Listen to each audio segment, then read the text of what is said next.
you?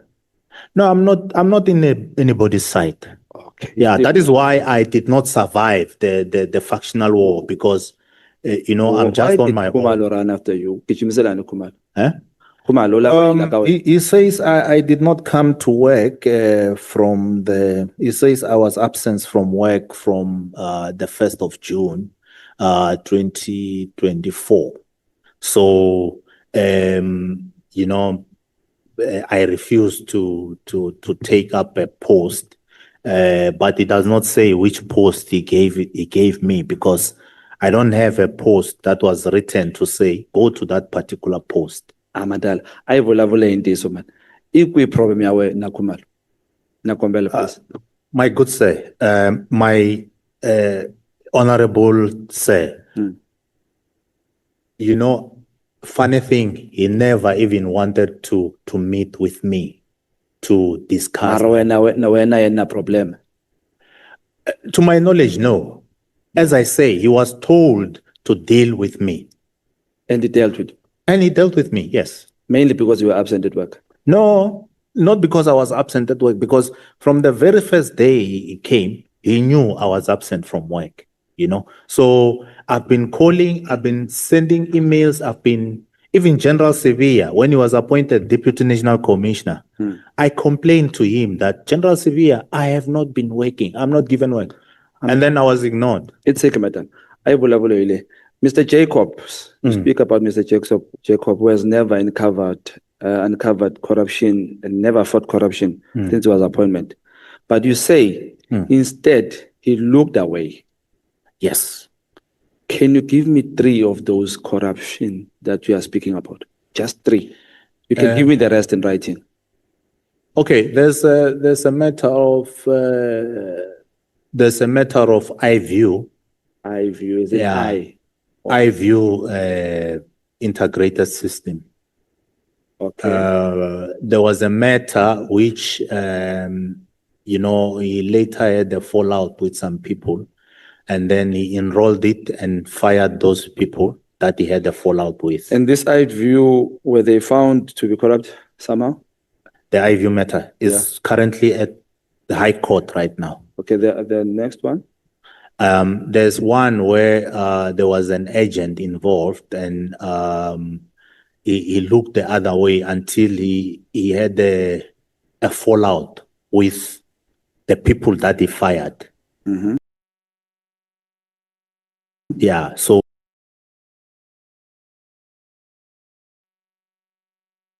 he looked. The name of that? The name of the individuals, I can't recall them. How do you label it? Sorry? The company or what? No, it was not a company. Just people. Yeah. Please put that one in writing. The third one, maybe number 3? The third one, I've got plenty to say. Let's put them in writing. Let me put them in writing, but let me also emphasize that even the Inspector General of Intelligence in the Zondo Commission, he presented such information of Jacobs looking the other way and instead victimizing whistleblowers, and I think it's there in the Zondo finding. Let's put that one in writing. I need it because we need to solve those cases. Yes, sir. You spoke of Ian Cameron. Do you think DA is racist? And I ask you this because you complained that they took Honorable Ian Cameron into a position of a chairperson of a committee.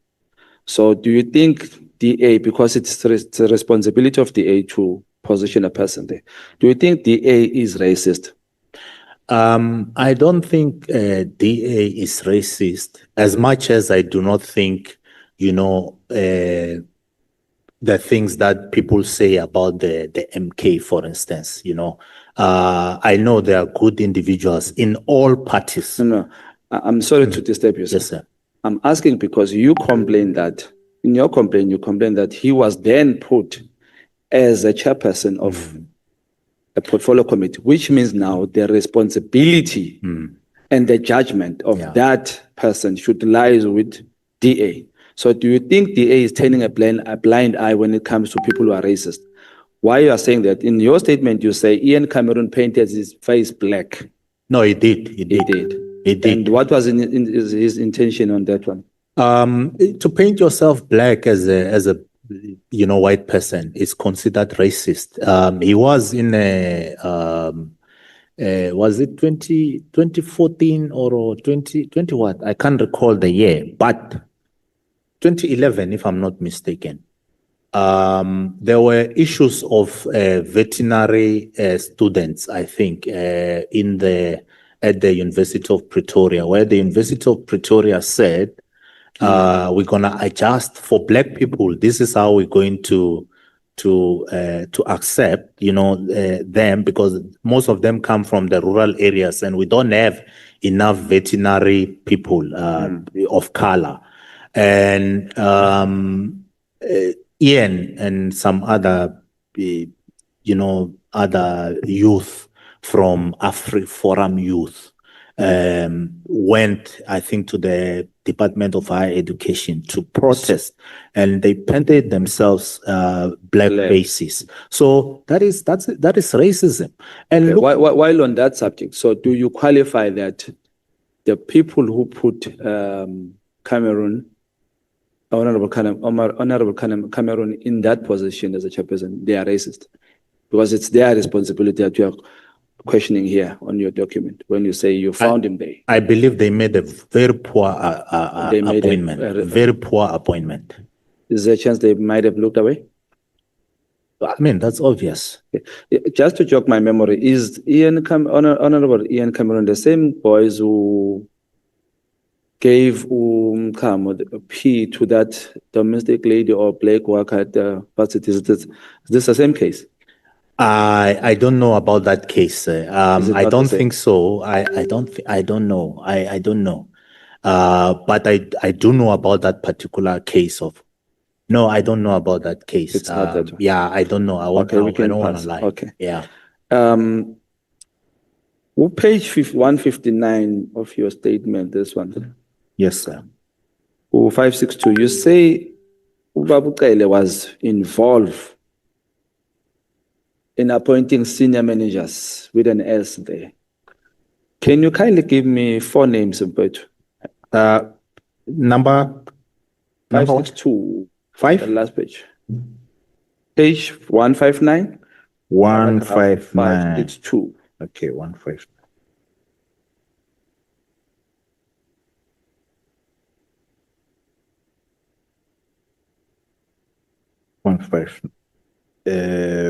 Paragraph 159. Yes. Paragraph 562. Page 562. Yes. Yeah, page 159. Okay. You say Ubabukele was involved in appointing senior managers. I need names only. And then we'll discuss with you, how do you know what he was appointed? So he was involved in appointing those senior managers. Maybe you can make it 2 again then, at least, and make it easy. Okay. General Khumalo, for instance, was appointed by. Yes. Okay. Yes. You General shall see. Khumalo. What is this? And who else? Okay, let's stick to this one. Lady. What's this lady's name?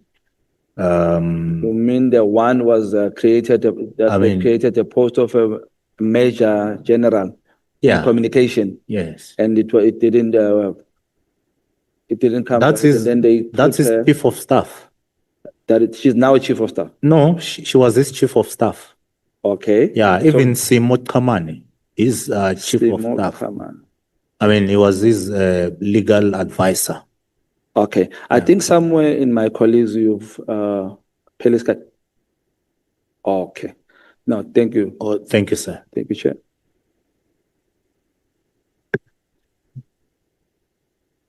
Honorable Matthys, are you ready to take us to the break? Your time has started. Thank you, Chair, and good afternoon. To expire at 5 minutes past 1. I'm going to even be finished before then. It's not even, oh yeah, it's good afternoon. Firstly, how did you get to Parliament? Yesterday and today, because you were here the whole day. Oh, yeah. No, I got assistance from Mr. Ramano. He was very helpful. So when you arrived here yesterday, you were assisted? Yeah, Okay. no, everything from when I came from home to here. Yeah, it was very helpful. Okay. Yeah. So you didn't have the horror story that our other witnesses had yesterday? None whatsoever. Okay. That's a good news and some progress. Chair. Chair's busy clapping his hand there in the front. You must. We must thank Birds for singing. Credit. We are there in this GNU Parliament. Credit him. He's working so hard for this. Thank you. I'm glad to hear that. I want to talk firstly, you spoke about, and I think my colleagues have covered extensively in your statement about the funding that was used to finance a faction at the ANC conference. Do you have any other information about that slush fund? Was it used also to deactivate the fees must fall? Or was it the other slush fund of the state security? Well, I'll speak to this because, there's corruption there. Yes, it was, but yeah, there was corruption there, but Okay, we're not having a podcast here. So when you say that, you must be able to say, how am I gonna be able to prove this?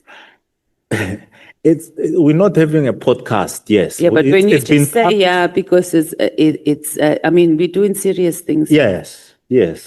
So It's been what supporting evidence would you have that it was used to destabilize the students who were holding legitimate protests?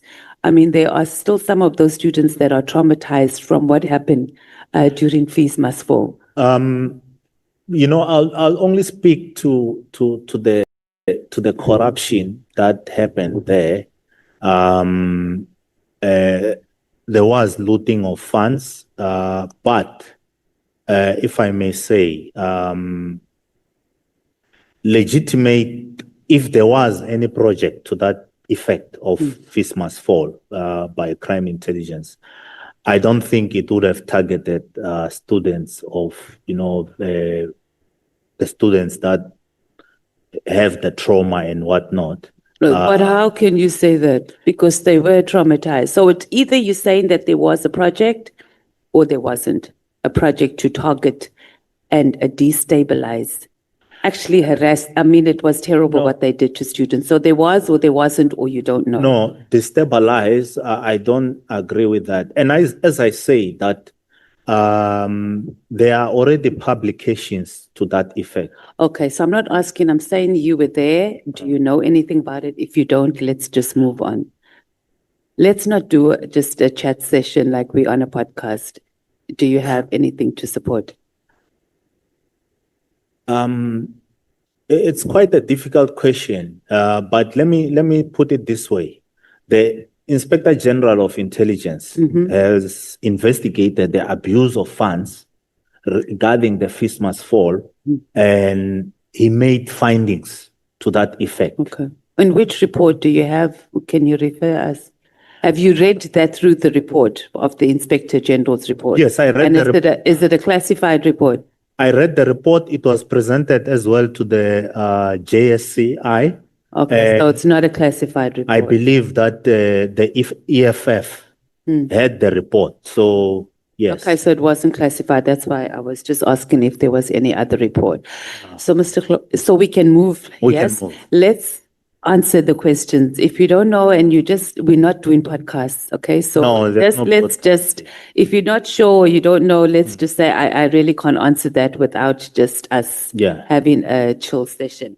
Let's talk about, there were also reports, and if you were there, you can talk to it, that the slush fund was also used to destabilize EFF during the local government elections in 2016, in KZN in particular. No. Do you know of any I do project not have that knowledge was of happening? that. I Okay, do no not have problem. knowledge of that. Let's talk about the rape case that was opened against General Jacobs. Was the case closed off? Let's start off with when was the case opened? It was opened in 2010. So up to now, there's been no activity on that case, as far as you know. As far as I know, is that the case was, investigated, and then the NPA decided to withdraw. Okay. But the victim has been complaining about even the way the matter was handled. Okay. And when the IG wanted to investigate the case, General Jacobs ran to JSCI as well as the president to try and neutralize that particular case. And if I may add, he even took the vetting file, which contained a docket of that case, out of vetting, which was a security breach, by the way, out of vetting, and then out of the vetting section, and then he locked it in his office. Okay, so that information, I mean, we've seen it. How do we, so you say that, right?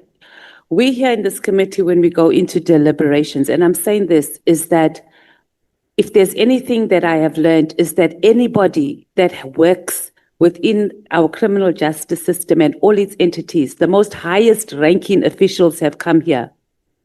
And the most evidence we have are sworn affidavits. And I don't know how our deliberations are going to go, because that's pretty much all we have. And on one event, we can have a whole lieutenant general will say the sky was orange on that day. Another will say the sky was purple, and the other will say the sky was gray. And our job is going to have to be like, who's more likely to be telling the truth? So when you say that, is there anything else outside of a sworn affidavit that can support that process, and that is what happened with the case? So as the case stands, the NPA decided did not have, for whatever reason, not to prosecute. There is, you will definitely get.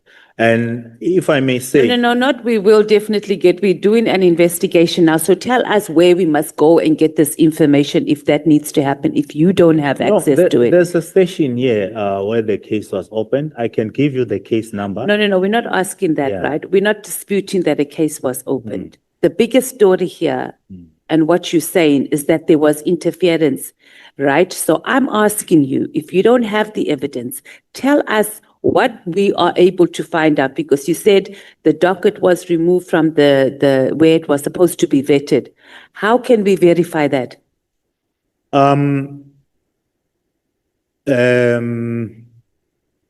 I can give you the names of people who can verify that. Tell us now. No, not here. Not Why? here. Huh? Why not? No, because I don't want the people to be victimized.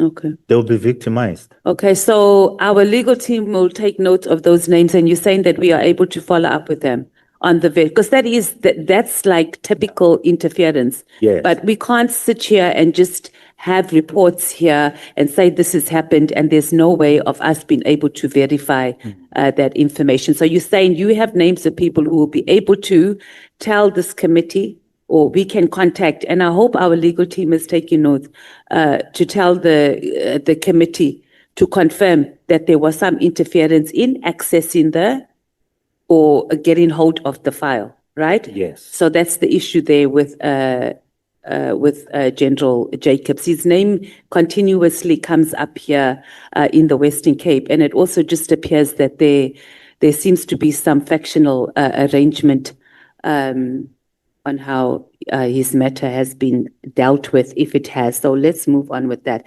Let's talk about Honorable Ian Cameron's security assessment that you spoke about yesterday, but you also mentioned Honorable James. Yes. But we didn't. How did that even come about? Let's start off with, how did Honorable James? Because I was shocked. I didn't know that she got an assessment. Huh? No. How? What was it? Or what? Yeah. No, I think there was a misunderstanding. I'm saying that Honorable James and somebody else, and I think there were another person, 3 people. were supposed to have security clearance done for them, including Mr. Cameron. Okay, hold on. We're talking about security clearance or a security assessment? Threat assessment. Okay, yeah, Yes. because, yeah. And then what happened is that crime intelligence decided that no, Honorable James and somebody will have their threat assessment done by the state security, and they will do Mr. Cameron's threat assessment, which is irregular. Okay, hold on. Yes. How did this even come up? Why did crime intelligence make a decision to do a security assessment? Just because they're members of the committee, or do you know? I think they were engaging with the General Nhlanhla. I think he's head of security here. Who was engaging with? Crime intelligence. Okay. What I'm trying to determine Yes, ma'am. is who initiated this thing of doing a security assessment? I wouldn't tell, because normally when you want a security assessment done on your life because you receive some threats, you normally ask for them to do. You normally report to say, no, I'm being threatened. Okay. And then they do security threat assessment, and then they say, okay, maybe he needs bodyguards and whatnot and whatnot. All right. So you're saying that it's generally instigated, or not instigated, initiated by the person. So if there was one for Honorable James, she's the one that was supposed to have saying, I need a security clearance. So you're saying there were three members. It was Honorable Cameron, Honorable James, and do you have the name of the other one? Can I read you the letter, what it was saying, the information note? Okay, yeah. Yeah, it's Honorable part of your Honorable Douglas. No, it's not part of my. I'm just reading it here. I'm reading it from my phone. On 6 September 2024, Division Crime Intelligence received a request from Chief of Security, Parliamentary Protection Services, Lieutenant General Nhlanhla, to conduct threat and risk assessment for three members of Parliament, namely Mr. Ian Cameron, Mr. Wesley Douglas, and Miss Dereline James. Okay? Say those names again. So we know the two.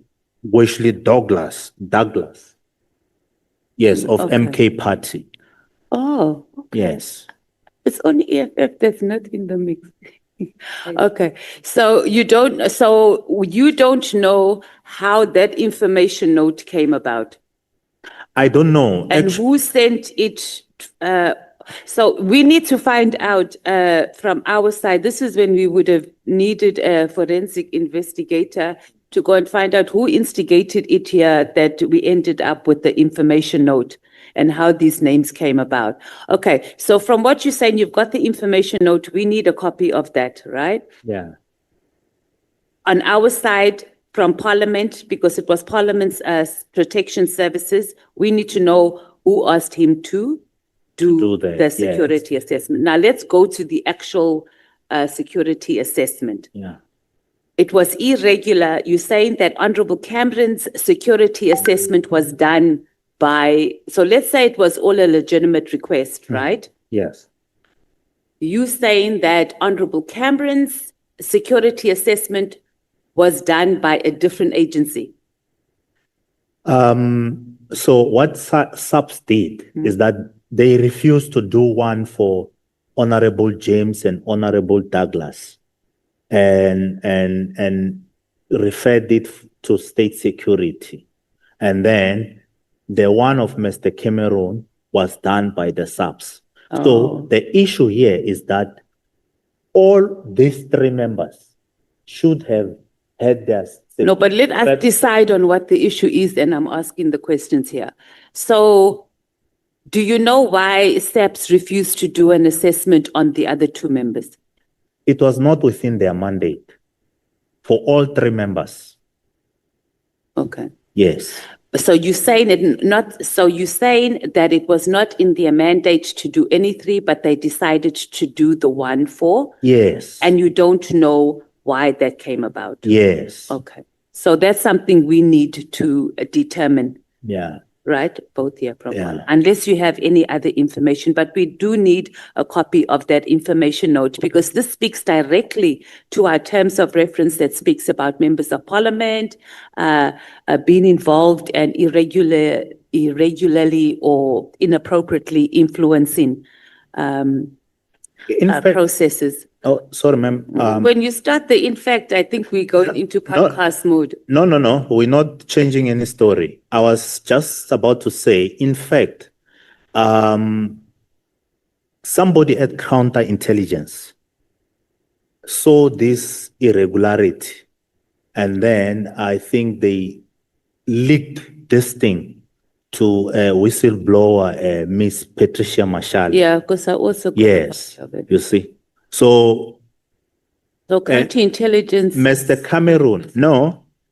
Cameroon has been attacking other senior managers of the police and protecting these particular ones. And I believe that is the reason why the security clearance was done for him. How many security assessments were done? I mean, security. Do you know whether it was 1 or 2? There was apparently the file is also empty. Do you know anything about it?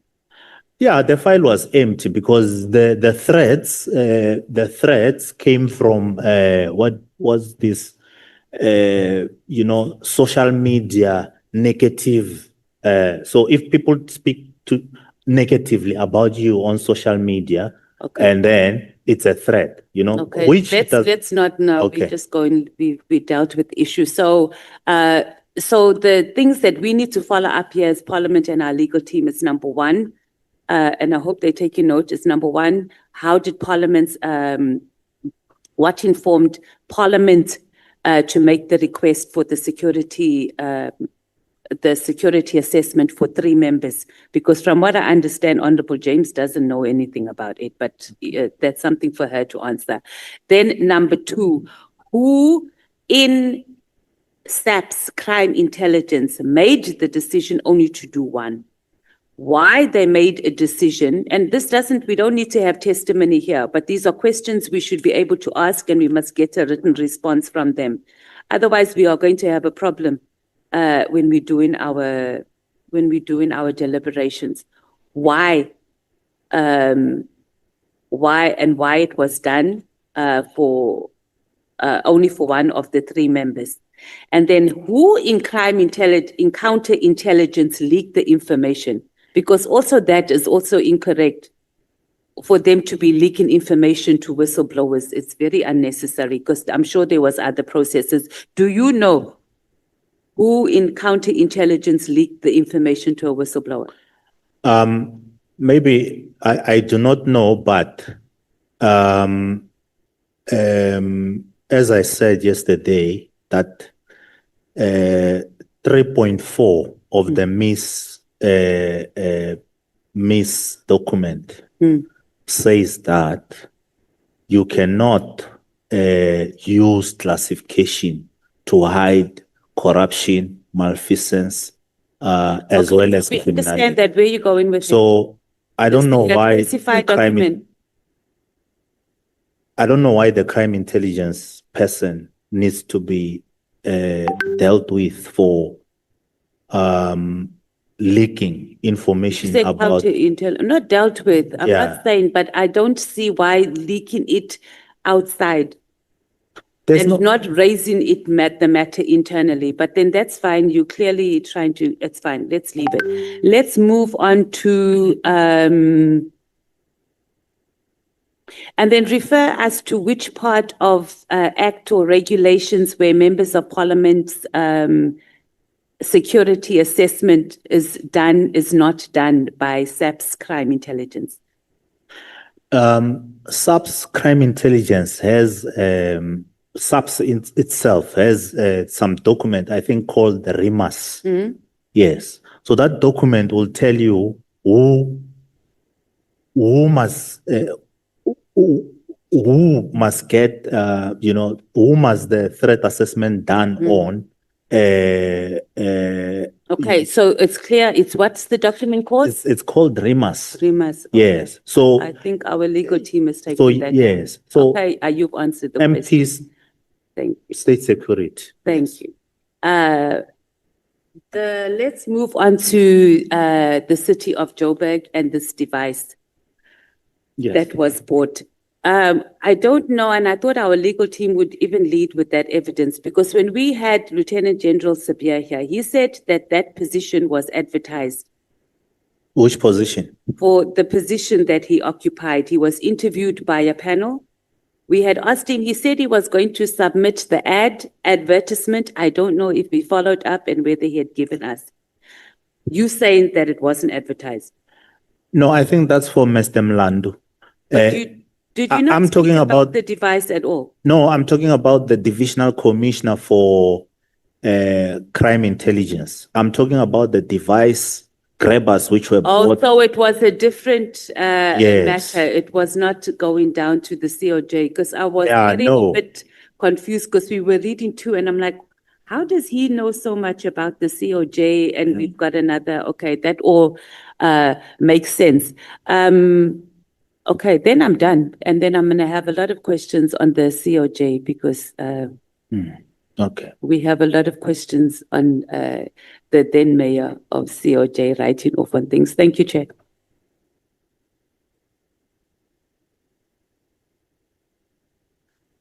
Honorable James. Can I go after the break, please, Chair? I'm not ready, but I'm going after lunch.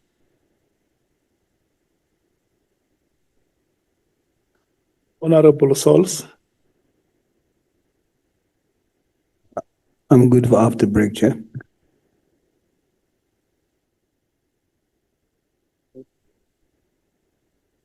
Honorable Sokanyile.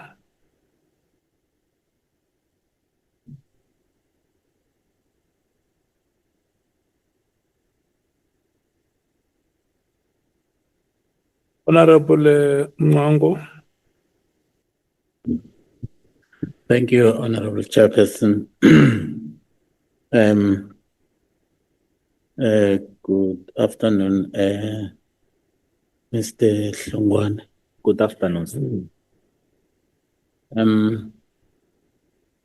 Are you content with your situation right now, being a witness in this process? I am, sir.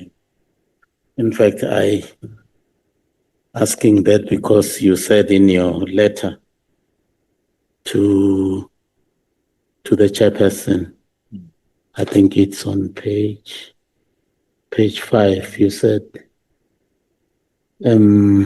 lastly, I need to state that I'm not requesting to be a witness and do not want to be one, but I'm happy to appear before the commission to counter Jacob's testimony. Yeah. So are you utilizing this platform to cleanse yourself against what General Jacob said about you? No, I'm not cleansing myself, Chairperson, because there is nothing to cleanse. What happened in that situation is that Mr. Ian Cameron had indicated in this forum when you were choosing witnesses that he wants to call General Jacobs for the corruption that was happening there, so General Jacobs was projected as some kind of corruption buster at Crime Intelligence by Mr. Cameron when he was here. So I have evidence to the contrary. So I said no, but this needs to be challenged. And unfortunately, General Jacobs was no longer called. But I had further discussions, email discussions with the committee secretary. So I am content to be here and yeah. Okay, thank you. In fact, I was trying to count how many times you have actually mentioned the name of General Jacobs in your presentation, and I've just lost count. And to me, it compels this committee that General Jacobs must actually come to answer for himself on all the allegations that you have made here. But be that as it may, that's an internal discussion for this committee. So, how did you join the police service? Did you just join as a career policeman, starting from being constable and then rose through the ranks? No, I was. There was an advertisement for a Section 8 Financial Services, Secret Services account. And it's always been my dream to work in an intelligence environment, just to get some experience. And I applied, and I went through the interview processes, and I was appointed. But I think that was the biggest error of my career, if I may say. What was your rank at the entry point? You had to be a manager, and there was a degree or national diploma, and I think 3 years experience or something like that for management. So I applied. I was a manager where I was working.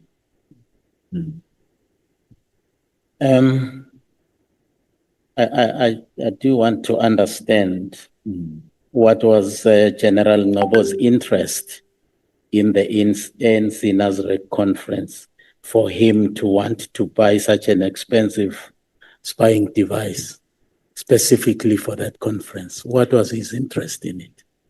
General Nobo was just taking instruction, chairperson. He did not have any interest, if I may say, but he was put under a lot of pressure. That is why I think in one of the paragraphs, I do say that, he did say that this thing was career limiting. So, yeah. You are saying that he was put under pressure by who? The pressure came from the National Commissioner. It came from the office of the minister. So there was a whole lot of pressure for him to process this thing as head of crime intelligence. Can you share with us why were you eventually fired from the service SAPS? The allegation or this thing,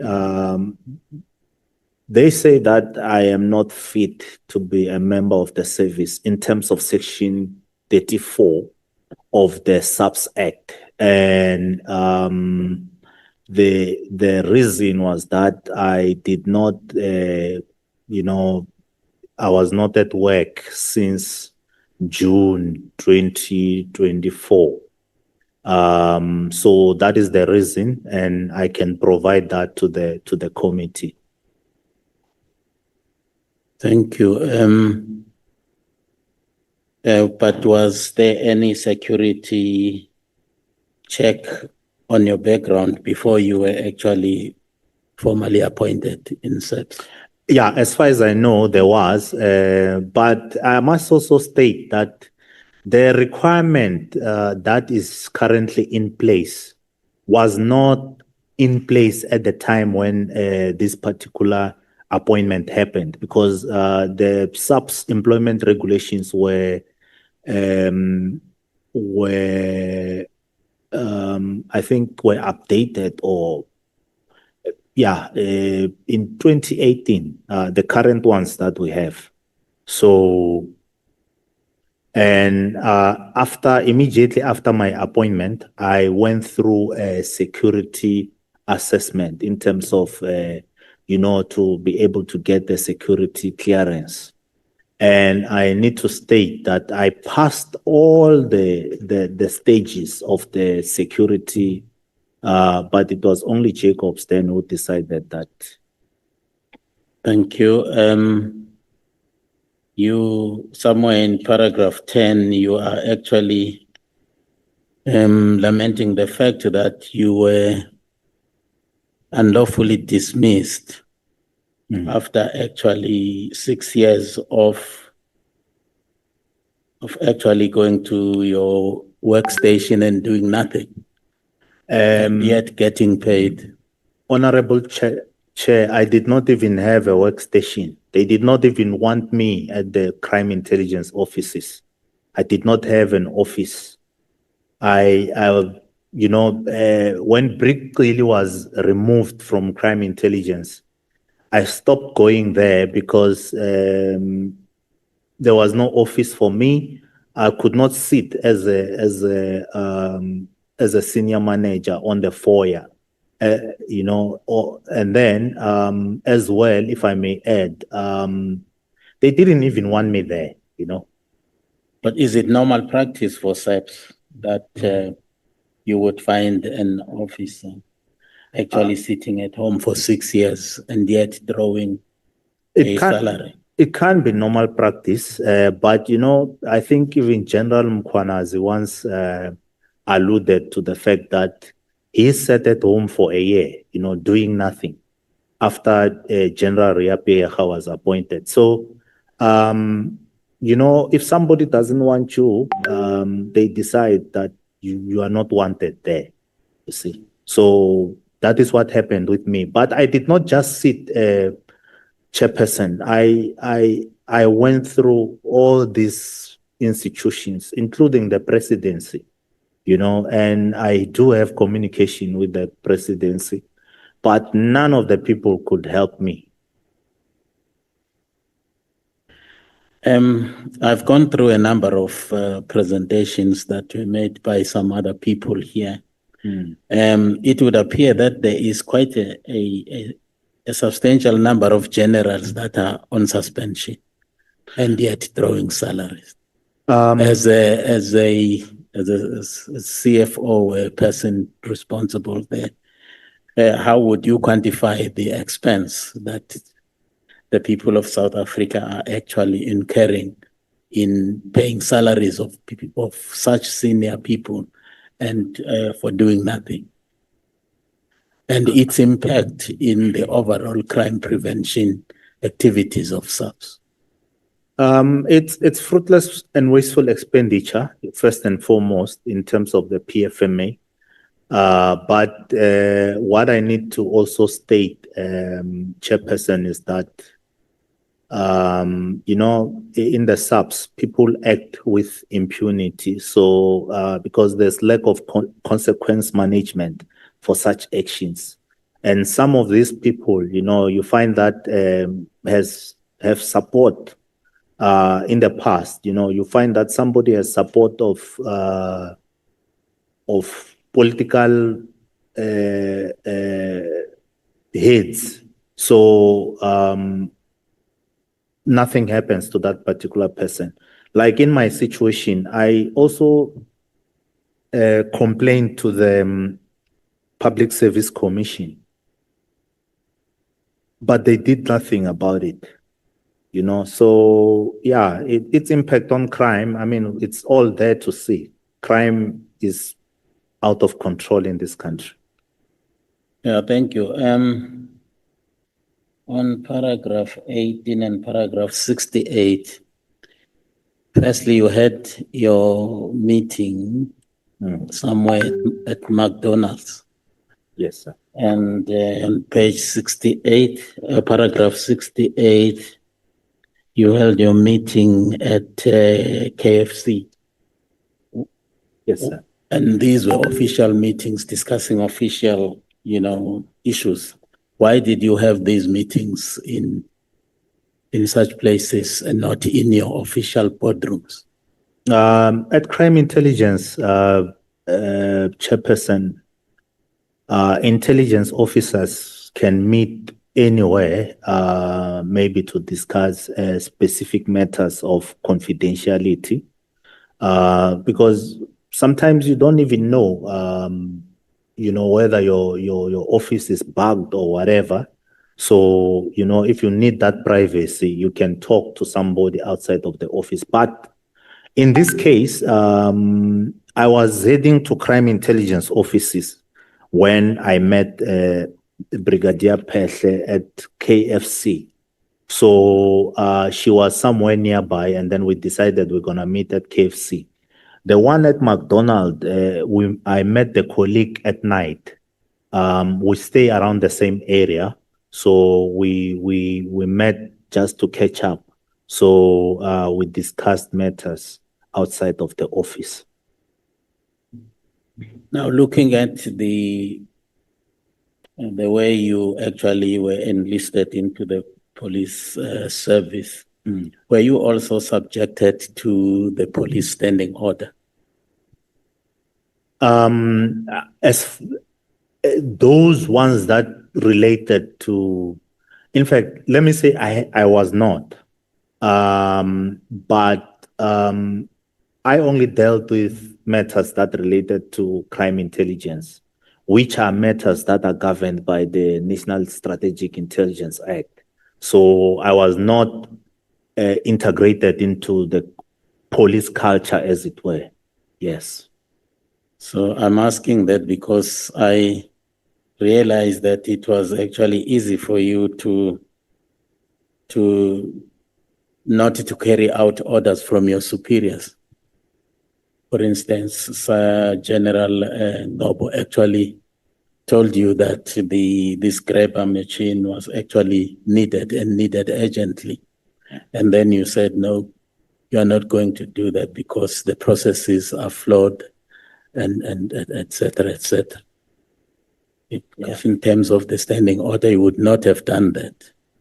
Most probably, Chairperson, but I always believe that, and which is the case, that an act will always be above any other standing order, and in this case, the PRECA is the Corruption Act. Section 34 requires me to, even the SAPS Act, mind you, it does, one of the sections, they indicate that you can't, if you receive an illegal order, then this is what you must do. So I did just that. Is it a good practice for SAPS to actually have people employed into SAPS in the manner in which you were? I'm not saying that it was illegal. It was legal, perfectly legal. I'm asking this question as a lawmaker and looking at the issues and the instability that is within crime intelligence, involving, among others, people who were actually not enlisted as police per se, but as people who were actually enlisted for a specific expertise, that was required or is required within the police service. Would you say that it actually helps if it's done right? Running? If it's done right, Chairperson, it helps. I'll even go a step further and say, some of the best intelligence agencies in the world, they appoint different type of specialists for different type of purposes. And I believe as well that the state security also appoint different type of persons for different type of specialties. So in that case, I believe that is, a correct way to do it. But the problem comes when, the outcomes are predetermined. And then you end up, appointing people who are not fit for purpose. Oh, thank you. Did you know the background of Invan Kistia, something like that, of iView? Did you do his background check before you actually got into business activity with him? In fact, it was not done, Chairperson, but Mr. Inban Kistia, as I understood, he had, relations with some managers, and that is what even Mr. McBride said here. So it was very strange the way, the transactions were done with him, but I can't go into detail over that because I'm a witness in that particular matter. I'm the main witness in that matter, so it will be improper of me to go through the gory details. And the matter is in the High Court. Yeah. Okay. In fact, this is now the second glaring, omission on the part of the crime intelligence to do background check with people they are doing business with. Mr. Nhlanhla was not actually checked. Yes. And here is another one. And you guys were prepared to pay to do business worth more than, lots of millions of rands with him. And then you end up putting him in jail. Something that would not have happened if you had actually did due diligence in terms of understanding his background. I agree, sir. Okay, on paragraph 50, I would like to know the extent to which crime intelligence in particular and SAPS in general are involved in influencing intra and inter-party political developments. I'm asking that because on page 50, you say General Nobo was already out there in Nasrec, negotiating a room, an ops room for that unit there. And also in paragraph 58, a whole lot of others are actually there, including this Kistia, who was actually going to be operating that grabber. Now, that's why I'm asking, do you guys have some operations within political parties to extent of actually influencing certain developments in that particular party? General Ngobo actually said that he actually intimated with you that things were not well, were not going well in Nasrec. What did he mean by that? Why did he say that? What I will say, Chairperson, is that indeed there are people that heavily involved in the ANC politics in particular, for certain within SAPS, yes. And as far as I know, as far as 2018, 2019, because I was still inside, I was still working actively. Generals would go to the January 8th, the what, and they've got relationships with politicians. Nothing is wrong with that, but yeah, people are involved in the. So what is wrong is when now you use the resources of the SAPS to influence, for a particular faction in the party. But we have had conferences as IFP. I don't remember seeing any general in our conference. Yeah, that's something that I think needs to be dealt with. But it does happen a lot. I know about it. I don't know now, but it was happening then. The grabber, in your own understanding, what was it going to be used for? Why was it necessary to use a grab to eavesdrop on the processes of ANC conference? Why was it necessary? Do you do that? Is it standard practice that you do that in all party political conferences? Not that, or it was specifically for the ANC?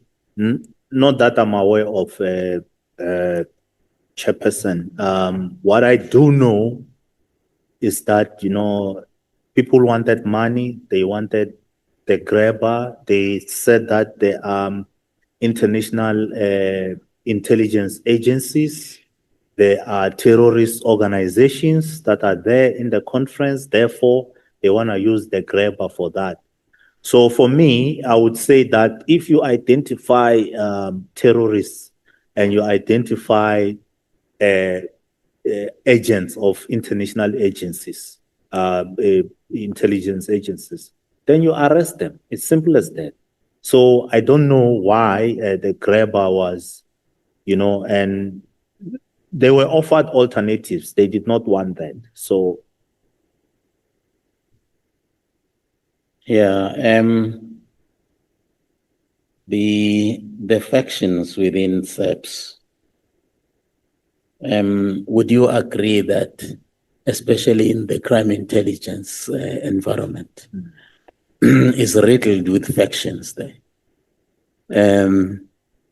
I'm not sure whether you are not a member of one yourself. I'm not. It is riddled with factions, Chairperson, but I'm not a member of a faction. As I was saying, that the people that I might even be aligned to in the past, they, instituted disciplinary measures against me, and I, succeeded. So I cannot be part of any kind of faction. I was kicked out. Sometimes when you are in a faction, you are able to survive because somebody else will speak for you. So with me, nobody spoke for me. I found myself in the wilderness for so long until to this point. Was there any formal request by the ANC to actually fund its conference? No, Chairperson. I don't think the ANC will ever do such a thing. But yeah, what I can say is that there are individuals, as I was saying, who abuse the name of the ANC for their own ends, like in any other party. Where people abuse, because, yeah, I've never had such a thing where the ANC decides that, no, can we please fund this or that? No, I've never been approached. And I've been approached by a lot of people for a lot of things, Chairperson, but never ANC as an organization. In fact, why I'm asking, I'm looking at your paragraph 92. Yes. Where you are actually saying, after the refusal to provide funds for the NASREC ANC conference on or around 18 December 2017, I received a letter of intention to transfer, in that I authorized the payment of 50,000 rand into the account of Brigadier, what is it? Petley. Yeah. Petley. That after the refusal to provide funds for the ANC NASREC. So you've just said that you are not aware of any. So what were you refusing here? Okay, so to provide funds, I meant because remember, Chairperson, this must be read in context. The people who approached me for funds are, members of the party, and they were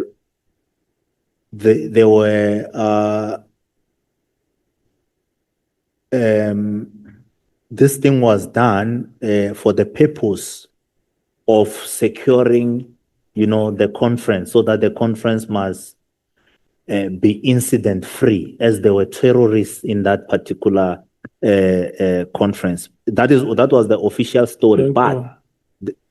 Thank you so much. Terrorist at that conference. It's now time for us to break. Thank you so much, Bangazeta. Thank you, Honorable Chair. You really are asking a good question. Terrorists in your conference, not delegates. We're coming back at 14 hours. The Chief Whip and I are going to a meeting with the Speaker now. When we come back at 14 hours, in the event our meeting would not have concluded business, Honorable Nomvalo will preside over the proceedings, and will take the following speakers. We'll take Honorable Mattheys. We'll take Honorable Sols. We'll take Honorable James. And then Honorable Sokanyile. And donate the time to me. And the last will be Honorable Skosana.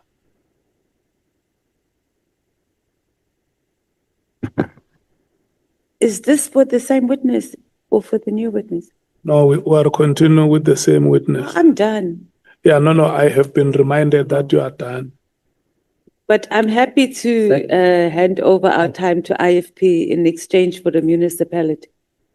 No, your time has been exhausted, Honorable Member. I was just reading the list. To Honorable Nomvalo, so that he can know the order of the speakers. That when we come back here, the first speaker, Honorable Nomvalo, will be Honorable Sols, followed by Honorable James and Honorable Sokanyile. I said in the event our meeting has not concluded. I'm not saying that he must start to see himself chairing. I'm saying he must just have an imagination, him chairing in the event I'm not here. Thank you so much, honorable members. You can stand up and leave the chambers. Come back at 14 hours.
I'm fine. I'm fine. Yeah. Good honorable. Good afternoon, honorable members. Welcome back. There is an order that was selected by the chair before we adjourned for lunch, but we are going to amend it slightly because members have agreed upon themselves that they want to swipe. So in terms of the order that was noted by the chair, the first speaker was going to be Honorable Souls. But now we're going to have Honorable Sokanyile, who is going to speak for 15 minutes. So her time starts now. Is it 15? Yeah, 15 minutes for alternates. It's how many minutes? She's a full-time member. Oh, yeah, it's for 30 minutes. And then your time will end at 14:32. You can proceed. Thank you very much, Chairperson. I think I'll vote for you to be the chairperson next time. Thank you very much. Good afternoon, Mr. Ngwane. Good afternoon, ma'am. Thank you. Maybe I will repeat some of the questions because I was not here in the morning session. I had an apology. So bear with me if you've already answered those questions because I've already prepared them. Okay. Starting with the first question, in paragraph 80, you refer to the admin clerk called Khwadi, who was part of the meeting that was held in General Ngobo's boardroom in the office, where the admin clerk's role was outlined that it's for her to take minutes. Are there minutes of that meeting on that day? I believe there are minutes, ma'am, because as I indicate here, she was taking the minutes, and I believe that with me, the information that I had at my disposal, I've already submitted to the IDEC because they are conducting an investigation of corruption on this matter. So they can get the minutes. Yeah, the minutes. They are available. Yeah, they must be available, yes. Okay. In paragraph 94, regarding the procurement of the bulletproof, I know it has been asked that question, but what interests me, you mentioned General Masemula, Lieutenant General Mkhwanazi, and others. What were their role in the procurement of these bulletproofs? I know of the role of General Mkhwanazi. He was enlisted in the procurement process to assist with the procurement process. That's one. I'm saying that you have people who must be there in the supply chain whenever it is being done. There are people. Then what were their role now? I agree, Honorable Chair. My understanding is that matter is with the IDEC, and it was being investigated by the IPID. So IPID will definitely be able to, the IDEC will definitely be able to establish the role of others. But they were there? They were there, yes. Okay, no, it's fine. And other people that have been mentioned, anyway, it's okay. Then regarding paragraph 95, you talk about General Masemula and Lieutenant General Mkhwanazi receiving Louis Vuitton bags and cash amounting to 100,000 each from in-bank Star of iView. And you have put this in your own statement. Do you agree with this, that it is like that? I agree that it is like that, Chairperson. Because you're saying that you saw it in the media, and you're saying that you are not a person who's usually on the media, and you have to put it in your own statement that they received 100,000 and the Louis Vuitton, because to me, if you are saying that you are the person or the person whom was sent came, or he told you that he is going to give Lieutenant General Mkhwanazi and General Masemula the Louis Vuitton bag and 100,000. I think Mr. McBride spoke to this matter, ma'am. What I said about the media, I said that I'm not on social media like your Facebook and your Twitter and the like, but I do read print media. And then this matter, yes, this person, the reliable source. In fact, the source is I don't need to describe him because somebody might be able to pick up who it is, but the source, The reliable source. very reliable, very reliable. Yes. And you're saying And that's I must add, ma'am, that there was a written warning that was, requested. I mean, not written warning, warning statement that was requested from General Masemula. But what happened is that Mr. Cele became the Minister of Police, and the story that happened with Mr. McBride's contract not being renewed. So it derailed a lot of investigations into these generals. Okay, no, it's fine. Then if you have a reliable source, because one can think that you wanted to tarnish their image, being corrupt. No, I don't want to tarnish their image, Chairperson. And I said when Mr. Honorable Member from the MKP asked whether or not these two officers are reliable, I did indicate that, at a human level, I believe they are very good people. So it can't be to tarnish people's names here. So that is not the intention, because I would have said, if I was here to tarnish their names, I would have said that they are very, very bad. And I must add, Chairperson, that, for instance, General Masemula,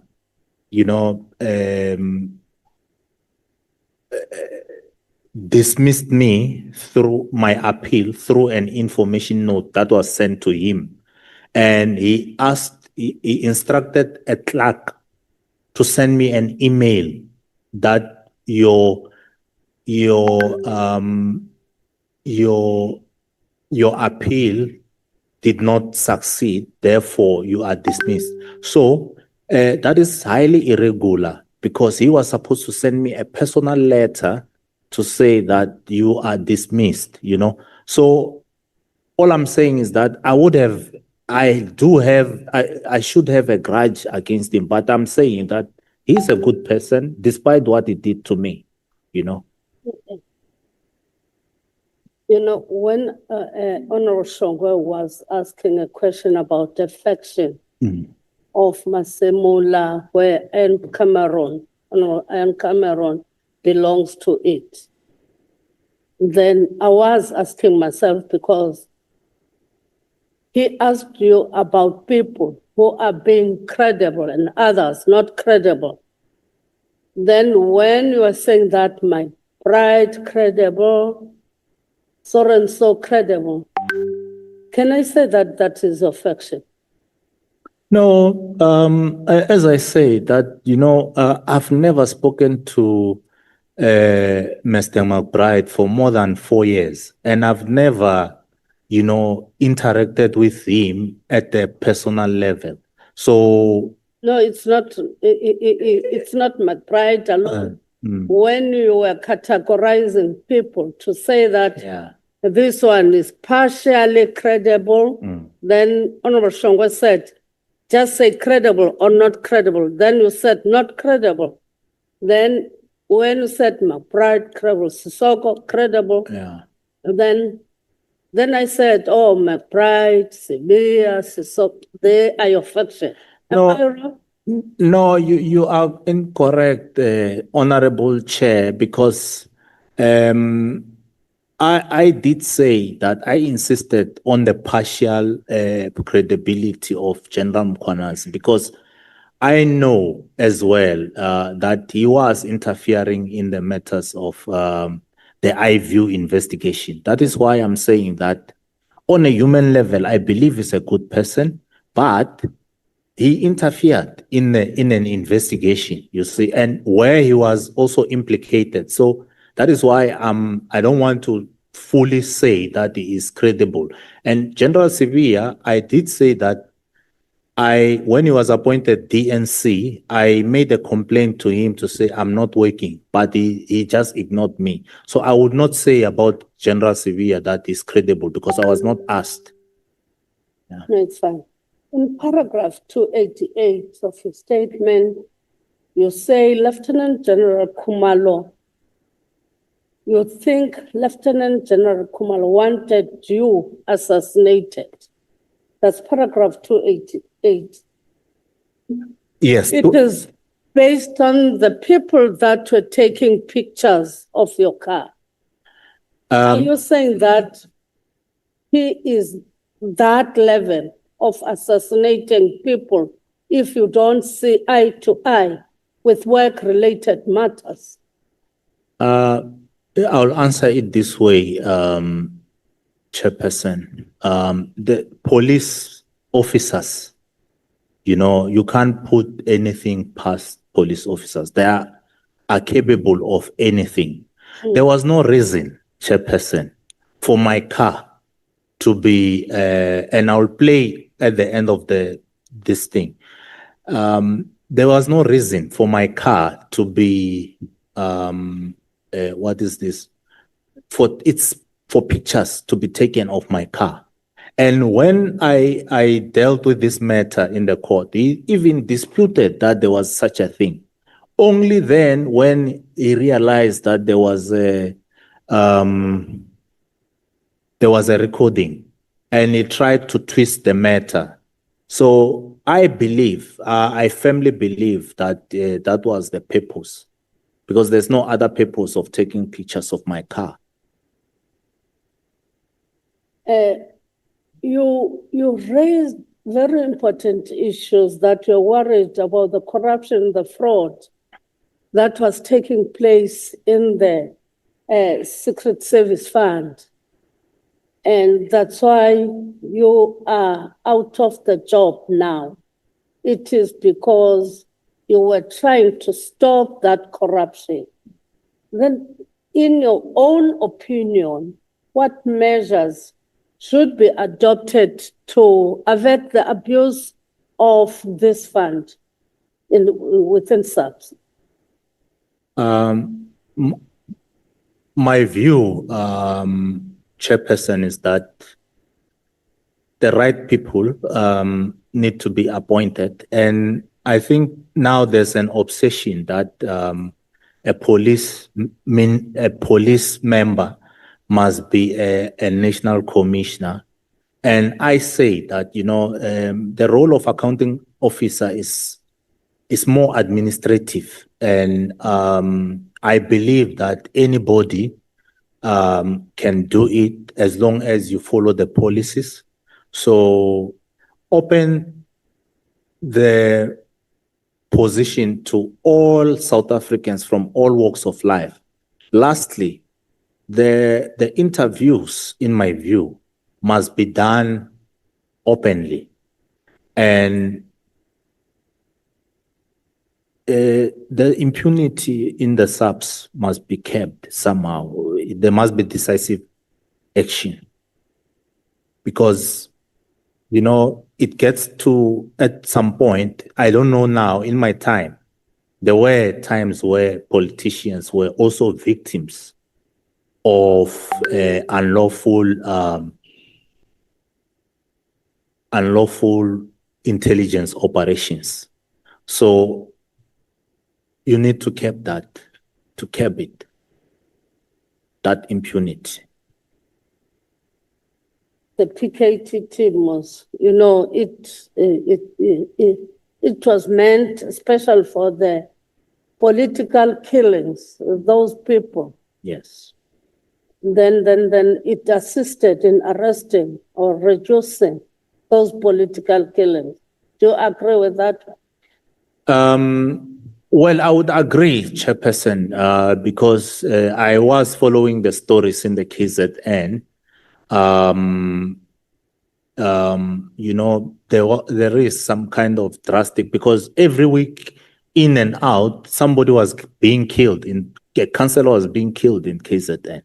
So I would assume that, you know, they did their best in terms of, you know, curbing that, the violence. Okay. In paragraph 281 of your statement, you are talking to,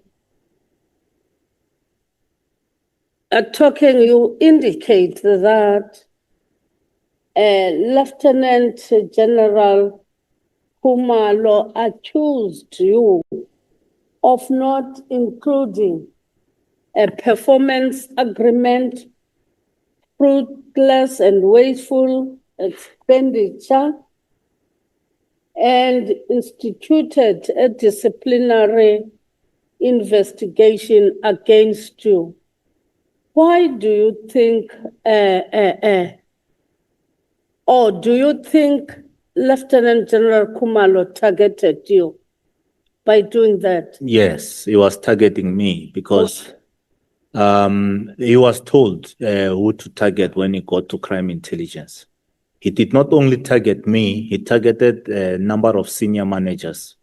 Some of the senior managers, if I may say, were against him buying properties, clearly indicating that, you know, the Secret Services account is not meant to procure properties.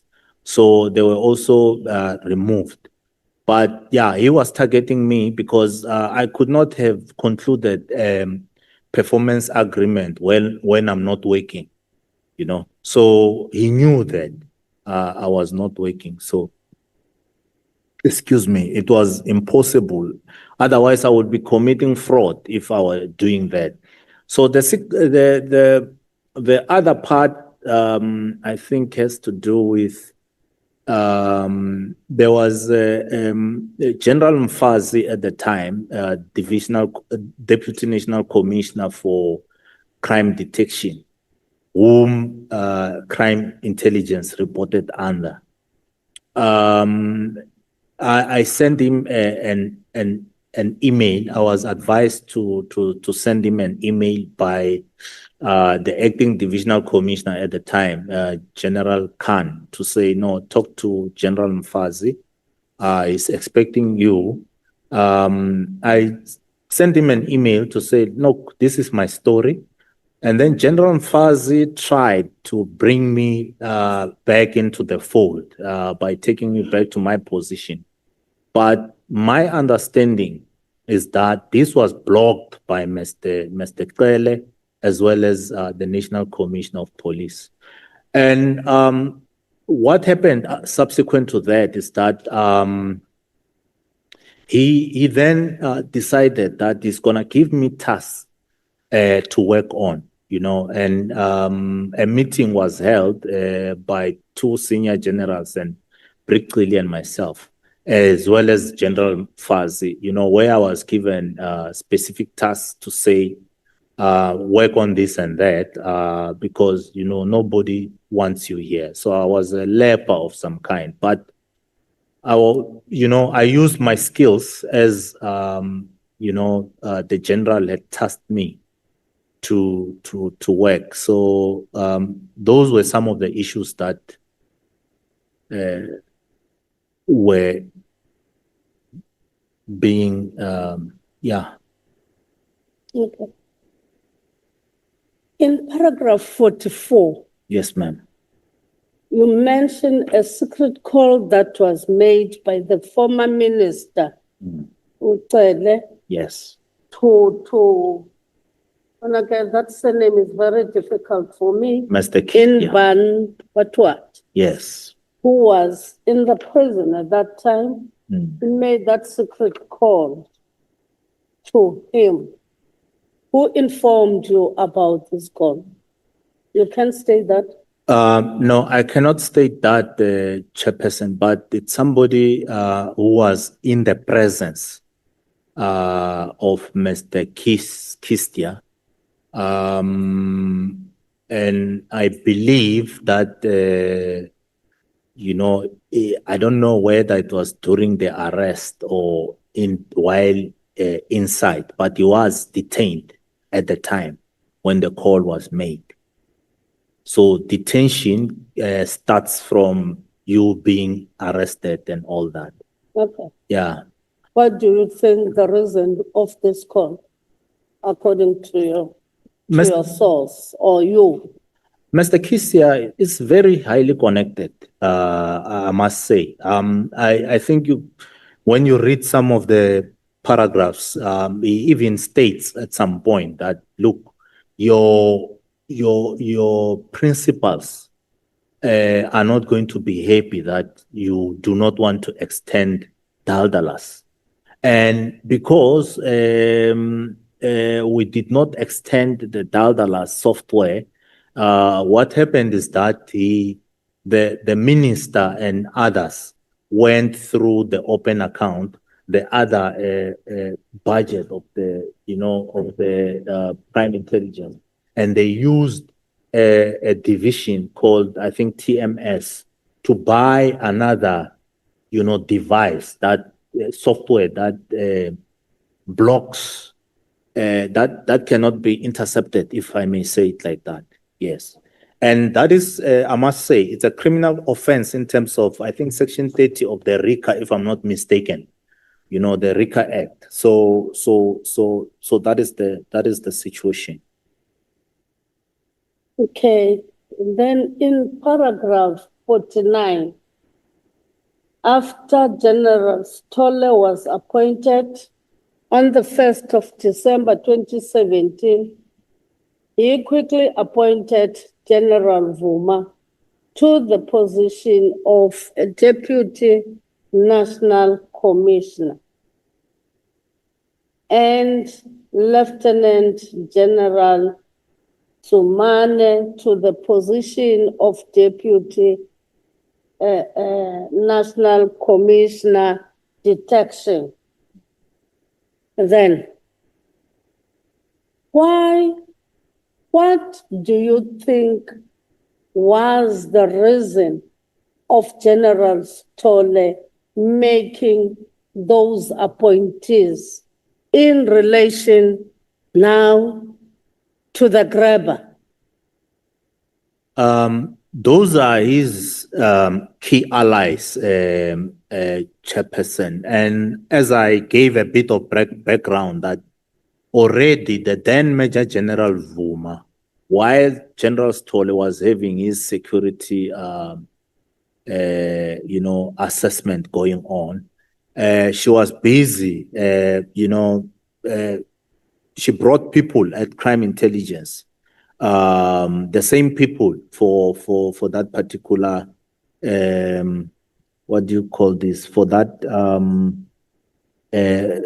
the same Inban, Kistia, and others to do a presentation on the grabbers. And funny enough is that on the 13th, then suddenly this thing is urgent, you know.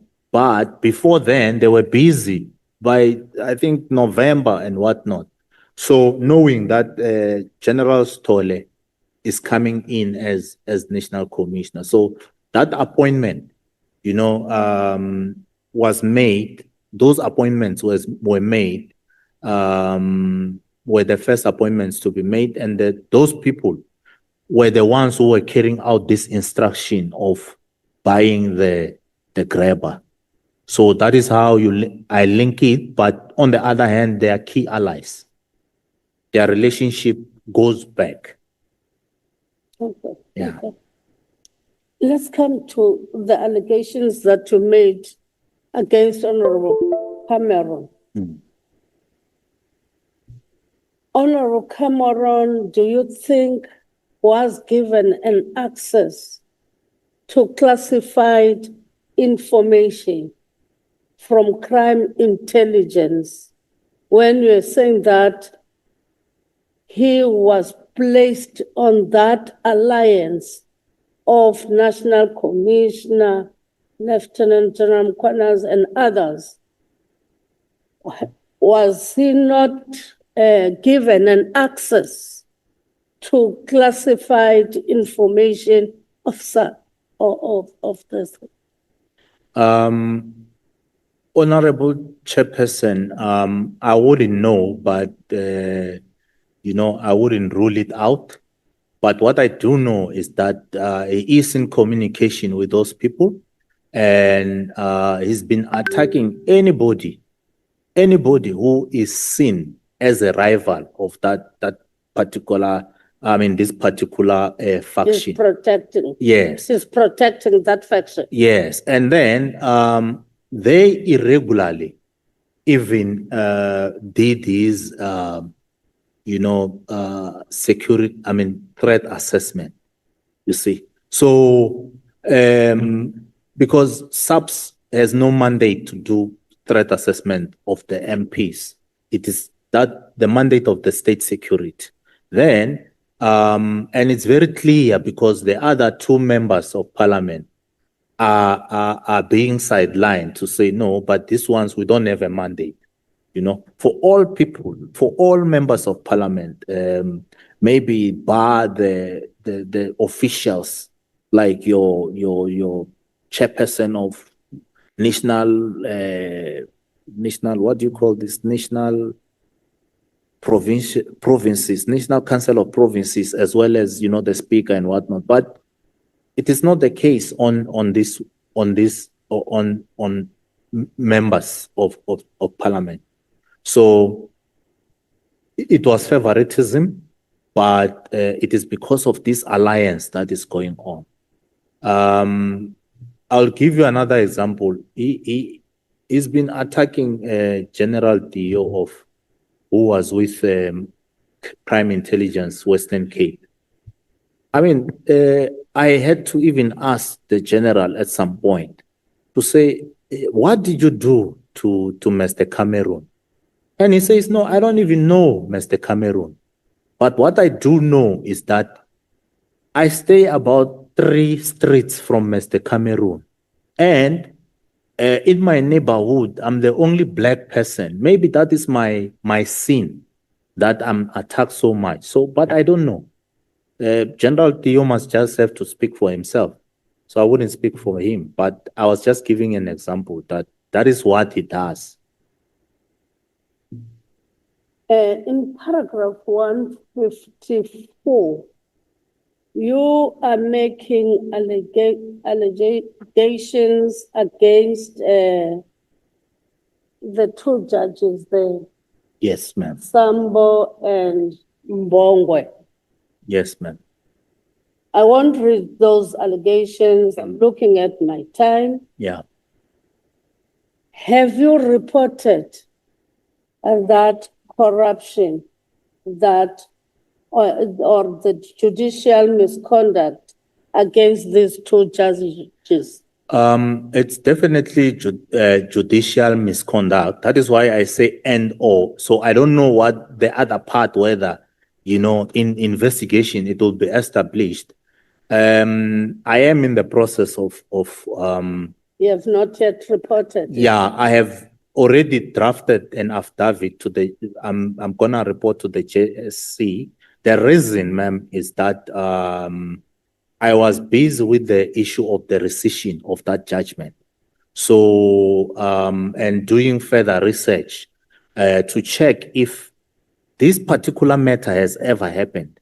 And there is nothing on record. Even the NPA admitted to that, to say, we don't have anything on record, case law, that says an appeal, criminal appeal, was heard without even. Thank you, Honorable Sokanyile.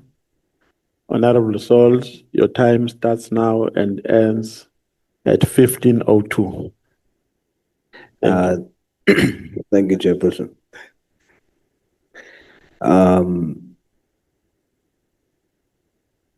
Good afternoon, sir. Afternoon, sir. I want to confidently greet you in the name of our Lord and Savior Jesus Christ. Amen. Thank you. You know, there's a scripture in John 8:32, the King James Version. It says, "And you shall know the truth, and the truth shall set you free." Just speak the truth, and at least let us put truth in an atmosphere of lies. I'm hopeful that you will do that. Yeah, I'll do that, sir. In the same breath, I want to be honest with you. I don't trust any of you. I don't trust Minister Nkunu. I don't trust General Sibia. I don't trust General Mkhwanazi. I don't trust General Kumalo. I don't trust anyone. Therefore, I choose to strictly focus on the submissions that everyone makes and not the personality. Yes. So similarly, I'm going to do the same with you. Thank you. So yesterday, Honorable Cameron said you are lying under oath. Are you lying, or are you a whistleblower who's being framed to look bad? I've been framed to look bad, Chairperson. The Triple SBC, and I've been sending some documents to the secretary of the committee so that they can be printed and possibly distributed.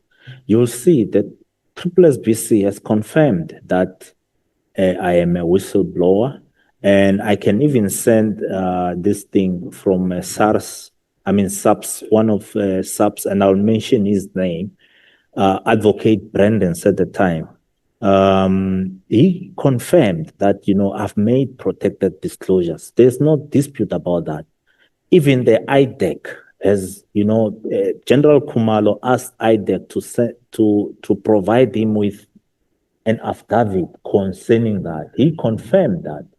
So, I had disciplinary cases. The ones that I sat on, I was acquitted. Some I was acquitted at investigation level. The ones that did not sit, SAPS have been running away for like more than 3-4 years before I was dismissed. So I don't know.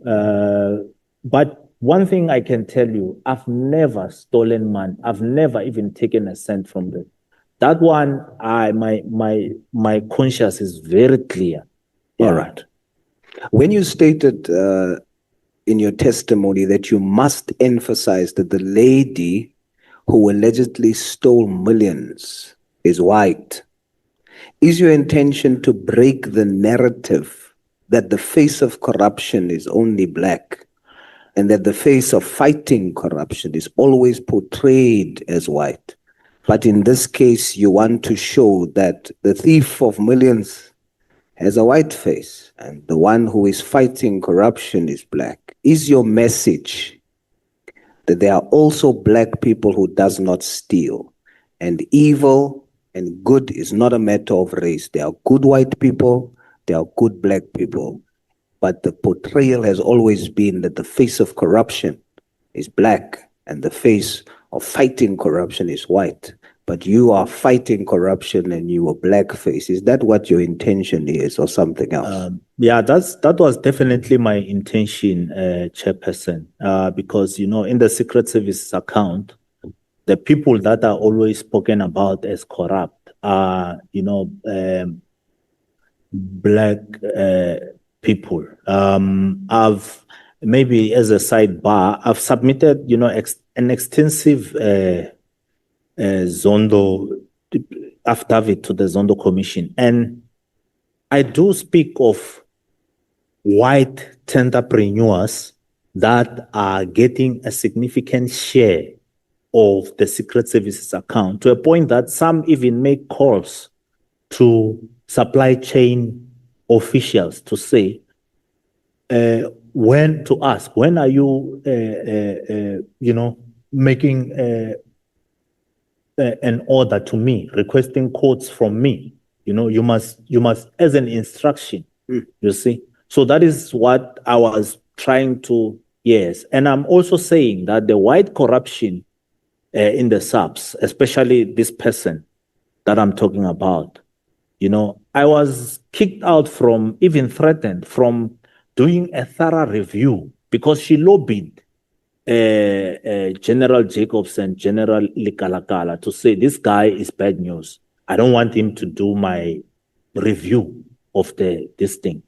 And when Cameron said, when Honorable Cameron said I was lying, I think there is a line where I said, I know Cameroon because of this and this and that.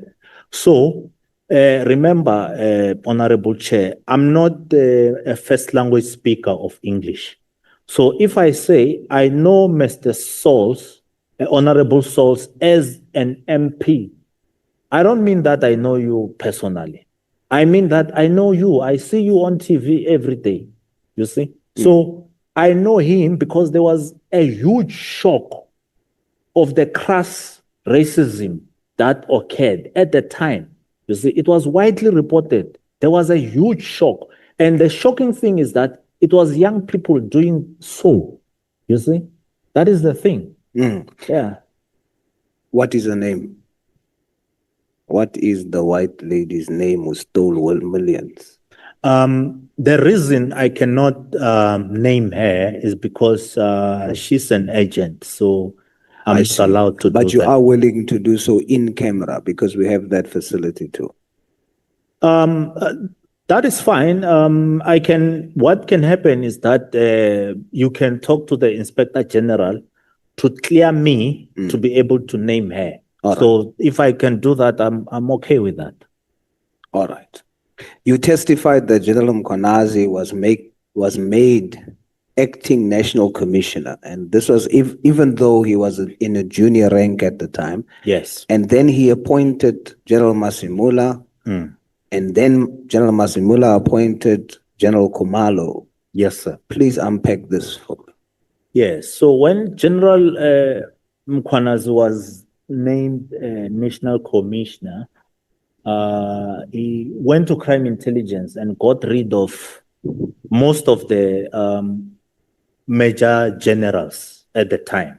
And it's similar to what happened with the appointment of General Khumalo, because he came and did the same. But he then appointed General Masemula as acting divisional commissioner for crime intelligence. And then came General Khumalo, the then Brigadier Khumalo, as acting component head for counterintelligence.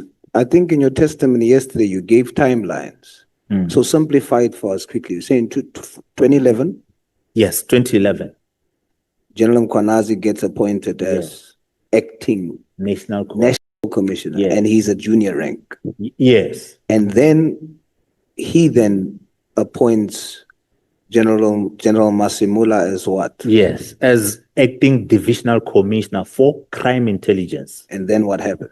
And then General Masimula brings in General Khumalo as acting component head for counterintelligence. Huh. Yes. I see. Yeah. And then you say that in your affidavit that Khumalo's post, General Khumalo's post, was not advertised. No, it was not advertised. And that is very shocking because, there are capable people at crime intelligence serving at the level of Major General, Then you go and appoint somebody who has no experience at crime intelligence. And if you read further my statement, you can see the lack of experience because, the man is buying properties. Okay, we'll get to that. Yes. So this appointment, in your view, these things were bypassed, advertising as it is required, because are you submitting that General Masimula wanted to ensure that General Khumalo is appointed? That's what I admit. I submit, Chairperson. That is what I submit. You also mentioned that General Khumalo's security clearance was forced to be done the same day. Is that normal in your field? Security assessment takes, if you are lucky, it takes at least 4 months. It can take up to a year, and this file was taken from KZN. So he applied in 2018 for a security assessment. But I think in that moment, things were not done, you see, because there's a huge backlog. And then later on, when this appointment was about to happen, then it was brought to head office for somebody else to do it. So it was done in a chop within a matter of days, which is highly irregular. But then as well is that the National Strategic Intelligence Act, one of the sections, I think I quoted it, says that the person in the police who can grant security clearance, revoke and whatnot, is the Divisional Commissioner for Crime Intelligence, head of service, you see.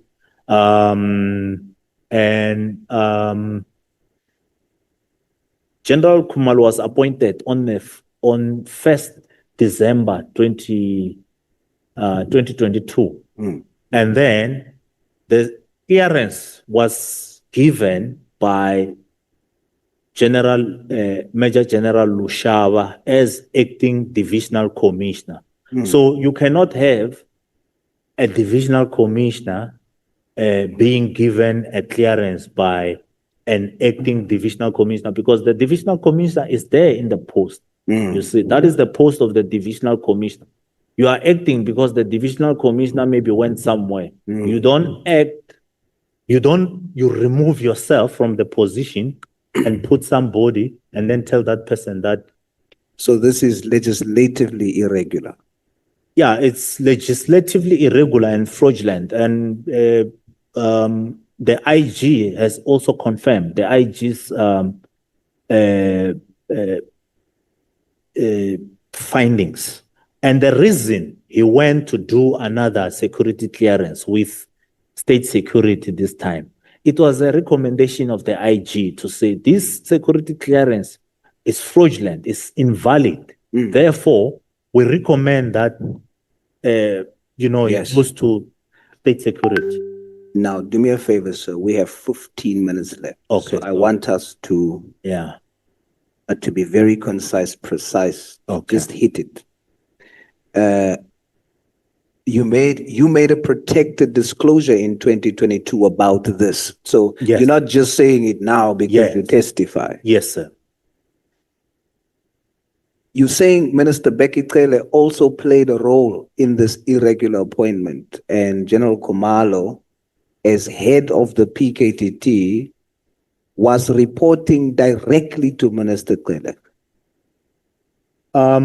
Yes, that is as far as I knew that, and you know, there is evidence of Minister Cele's involvement in the PKTT because if you recall, when the lady, the NPA DPP in KwaZulu-Natal was testifying, Mr. Cele wrote a letter to her to say, but why, you know, you guys are not prosecuting because the police are done with the investigation. So, you know, if you know about the prosecution, the prosecutor will always give notes to say, go and look for this, go and look for this, until the matter is ripe. So Mr. Cele sent a letter fighting for matters to be enrolled. And that is his involvement. So that then amounts to what we are investigating here. You are submitting that there is political interference in SAPS. Yes, there is political interference. Would you say that one of the reasons why General Mkhwanazi, General Masimula, and General Khumalo ensured that they appoint each other in strategic positions in SAPS is to misuse the secret service account using the PKTT? What I would say is that, like at the moment, when you check, he says he took members of the PKTT into a counterintelligence project or investigation. Yeah, that is highly irregular. It's not, it's in violation of the Constitution because counterintelligence is quite specialized. You know, you need to have a security clearance. You need to be trained to be a counterintelligence official. So you cannot just take anybody into counterintelligence. And counterintelligence does not investigate dockets. You see? Is your answer yes? Well, my answer is that's my answer basically. You're gonna make what you can of it. Was the secret service fund misused? Yes, definitely. You know, you speak about the procurement of buildings to the value of 120 million. Why is this irregular in terms of the Appropriations Act read together with the PFMA and the Secret Service Act? So the Appropriation Act is very clear. I think Section 3 of the Appropriation Act says that, you know, and I'm not quoting. Just come closer to the mic, please. I'm not quoting verbatim. This Section 3 says that it has this, you know, the funds which are marked must be used exclusively for that function, for that purpose which they are marked for. Ne? And then I think then it defines the purpose. The purpose is the purpose that you see in the Appropriation Act when it comes to a vote. Let's say, for instance, crime intelligence, secret services account. Its purpose is to gather intelligence to combat crime. And then and the Act says and to then get equipment and things like that necessary for that purpose. Yes. So and you're saying that buildings doesn't fit that description? No, the building does not fit machinery and equipment. What kind of buildings was this? Well, there were hotels which were bought, 2 hotels. I think they were signed off on the same day. There were other buildings in KZN, Durban. There's one in Johannesburg. There's one in what's this? You also mentioned. You also mentioned in your statement that in addition there was massage beds. Yes. My What is the massage beds for the Secret Service? I do not know, because even the buildings are not for the Secret Service.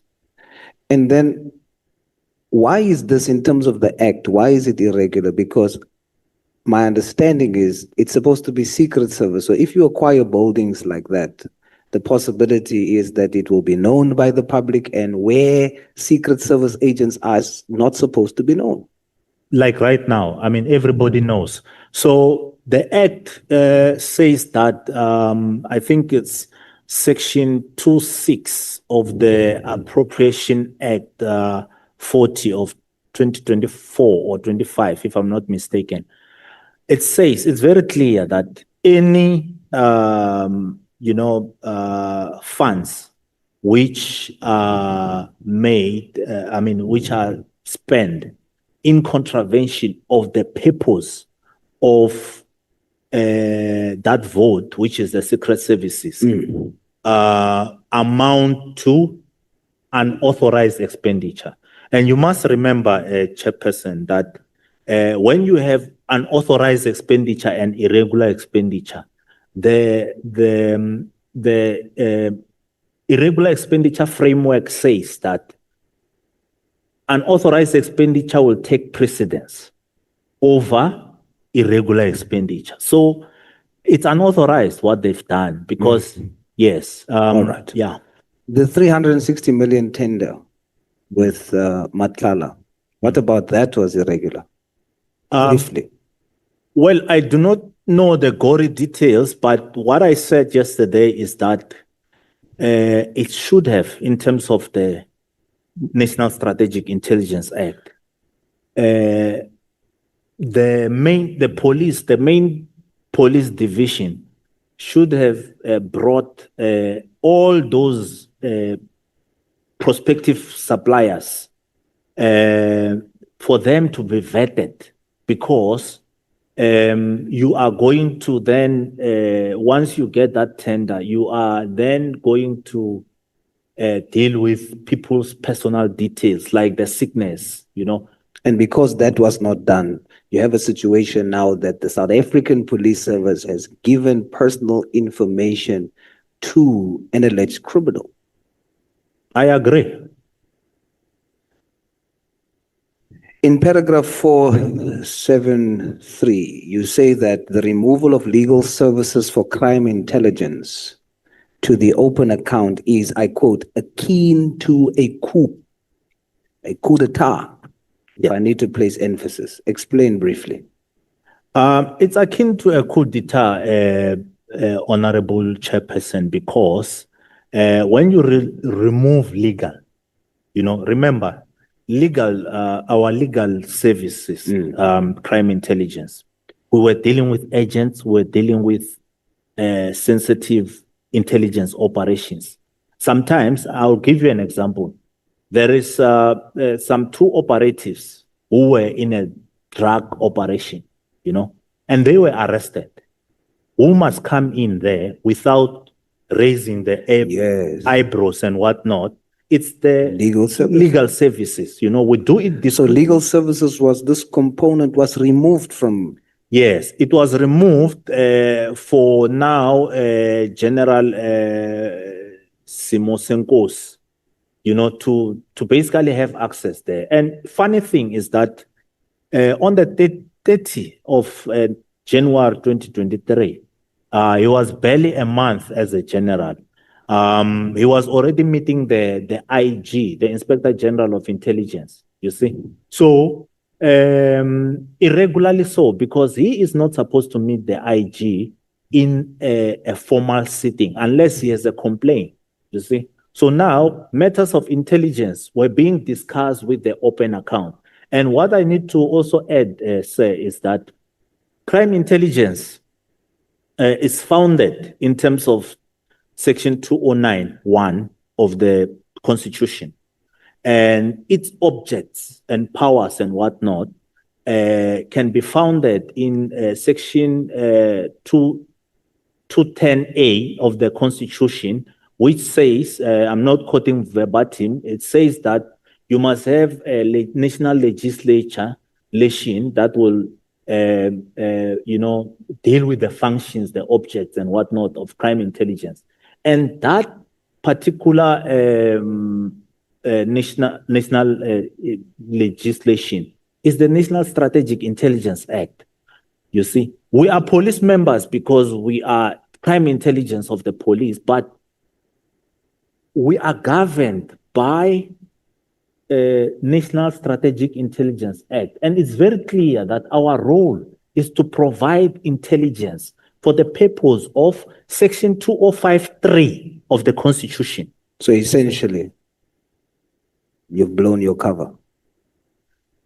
The cover is blown. In paragraph 469, now we're rushing. You say the establishment of tactical intelligence within the PKTT, which reports to the project leader rather than the provincial head of crime intelligence or the divisional commissioner crime intelligence, amounts to, I quote, a fourth intelligence service, close quote. And that would be in breach of Section 209 of the Constitution, isn't it? Yes, that would be breach of Section 2091 of the Constitution, because it says other than intelligence division of the police and intelligence division of the defense force, the president can establish an intelligence service, you see. And then subsection 2, I think it talks about appointment of a minister responsible for that intelligence service. So the intelligence service that has been established by the president is the National Intelligence Service. I mean, it is the NIAS, state security. There's no other intelligence service that the president has established outside of that.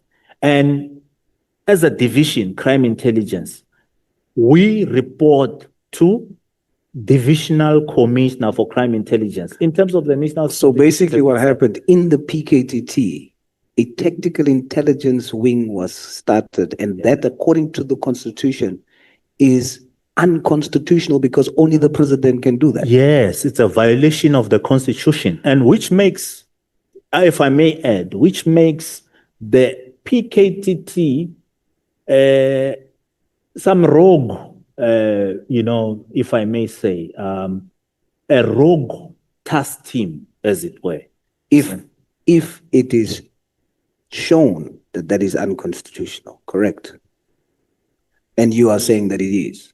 No, it is. And I gave a thorough background and, Yes. thorough motivation to Let what I'm Raj. saying.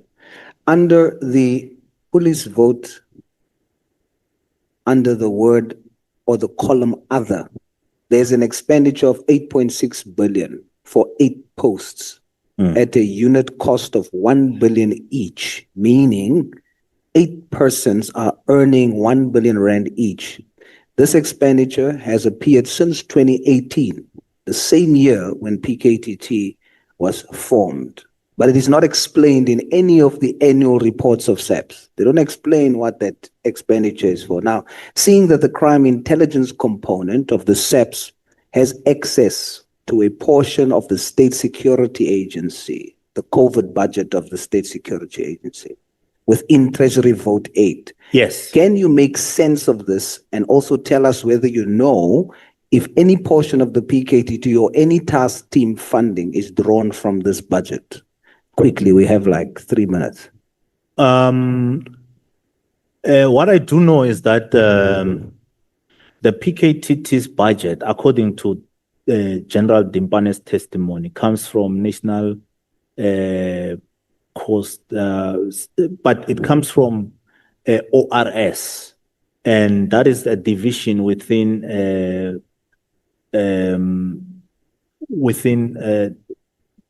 visible policy. But would you just quickly, would you assume that the PKTT fund will come from this other, possibly? I wouldn't know, sir, but what I can tell you is that there is some PKTT funding coming from the Secret Services account, and that would be unauthorized expenditure. Yes. Okay, we run out of time, but do you think, your honest opinion, this is your opinion, based on how your testimony has been structured, do you think that the July 6 media conference was a strategy to save PKTT because it is their alleged cash cow, or out of care for the country? I wouldn't say, I don't know, but my beliefs are very different from what you are saying. So I wouldn't know, sir. But you know, even General Mkhwanazi is on record saying that if we did not have that press conference, the National Commissioner could have been arrested or gone. So you can make anything from that. All right, seeing that we are not being stopped. In paragraph 550, you say that Honorable Cameron is aligned with the Mkhwanazi, Khumalo, and Masibula and Jacobs faction. Then you further state in your cover email. Thank you so much. Thank you, Chair. Can we get, it's 2 minutes, it's exactly 2 minutes past 3, the time at which you must stop speaking. Honorable James, get started. Thank you, Chair. Until 17 minutes past 3. Thank you, Chair. There are a number of incredibly serious allegations in your statement, extremely serious. And I'd like to address a few of them as they present profoundly shocking claims and with potentially serious consequences for national security if proven to be true. Correct? Correct. On paragraph 50 of your statement, yes, you can go there. You touch on the fact that there was concern at State Security Agency about the presence of American, French, German, and British intelligence services at Nasrec, allegedly influencing the outcome of the ANC's 2017 Nasrec conference, right? Yeah. What was your view or the view of the broader SSA community on the allegation that we had several foreign intelligence agencies, not only in the country, but at a conference of the ruling party at the time? My response is that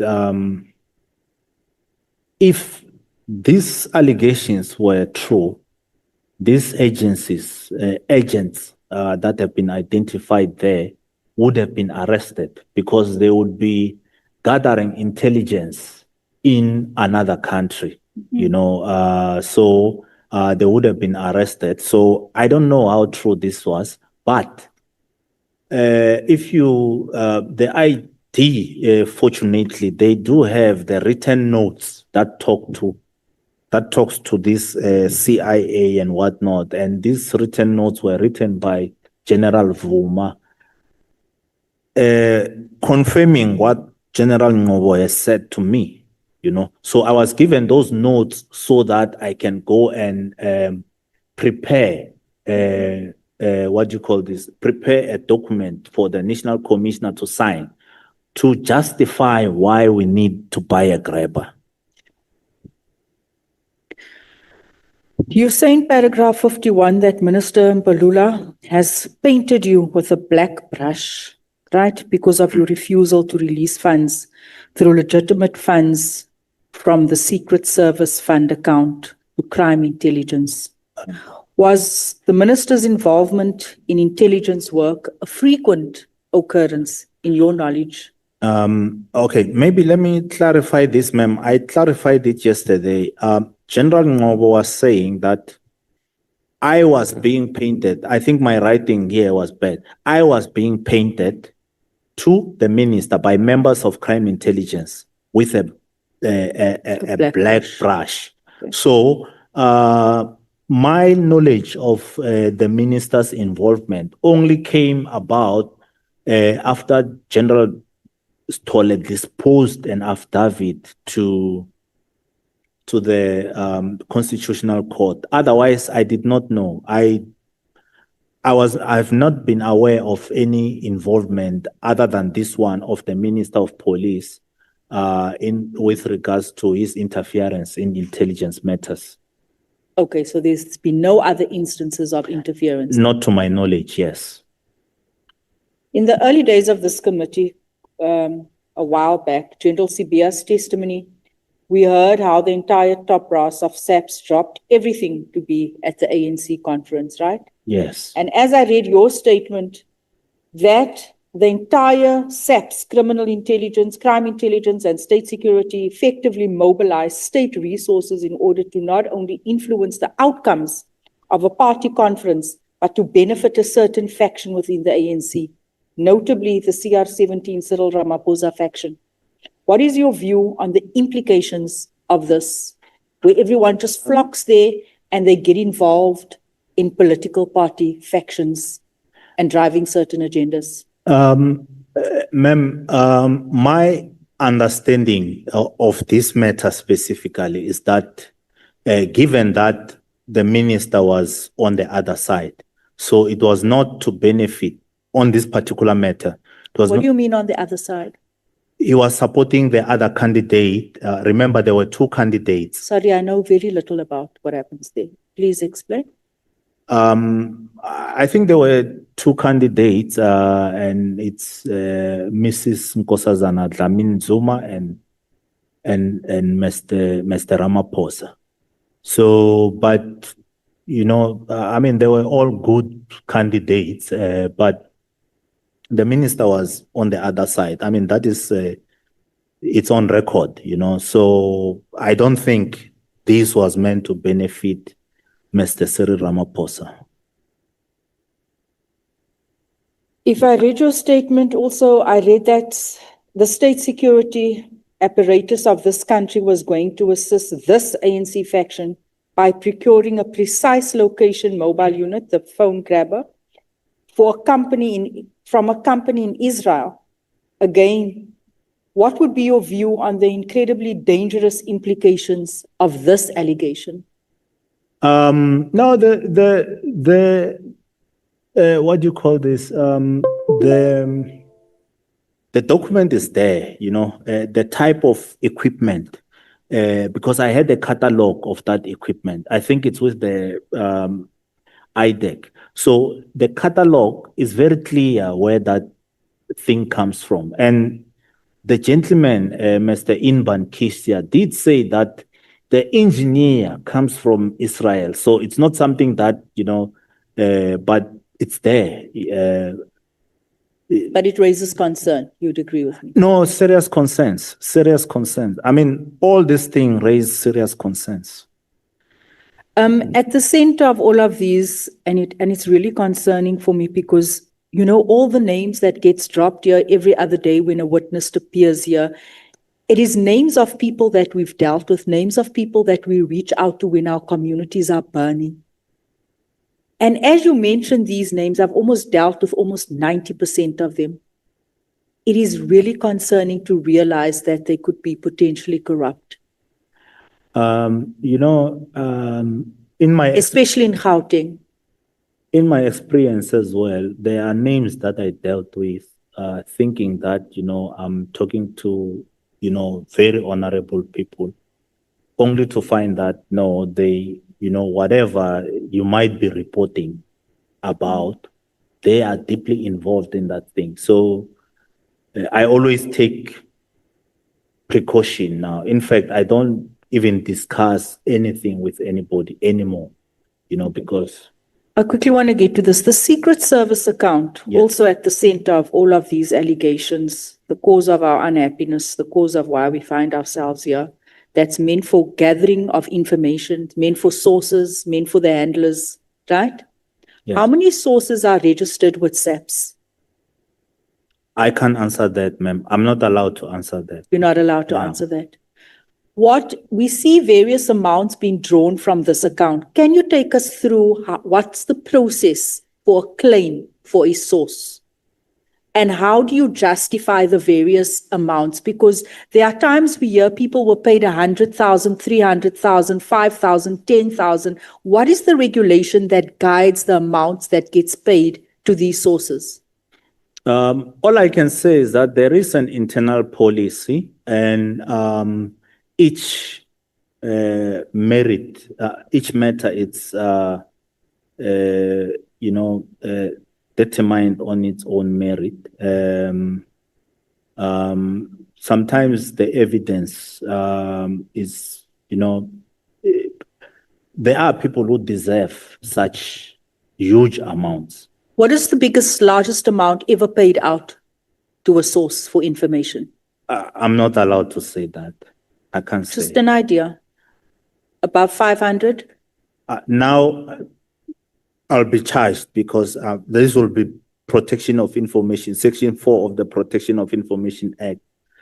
I'm not allowed because it's outside of what I can discuss. Are there certain requirements for handlers? And I'm asking this because clearly we need to look into how we make recommendations when it comes to this fund and who has access. Yes, handlers need to be trained. You don't just wake up and become a handler. You must be trained. And there is a rigorous training that happens for you to be a handler. So only handlers can put in claims to access money from this account? I don't want to answer that directly. Let me just say intelligence operatives. No, we need to know. We need to know who has access to this account, because this account is at the center of corruption. So that we need to know if it's the handlers within crime intelligence that poses a risk or a threat, or who it is exactly. And if all the handlers has received the necessary training to actually access this cash cow.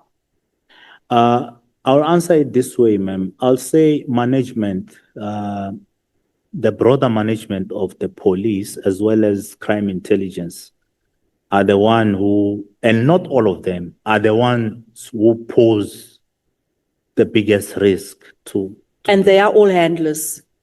No, they are not. But you see, when you have somebody, maybe you are I'm friendly with you and you report to me, I can give you instruction, and there are IG reports on that. I give you instruction to say, go and take so much and apply for so much. And then that person applies, and then, I sign as the, signing authority, as the approving authority.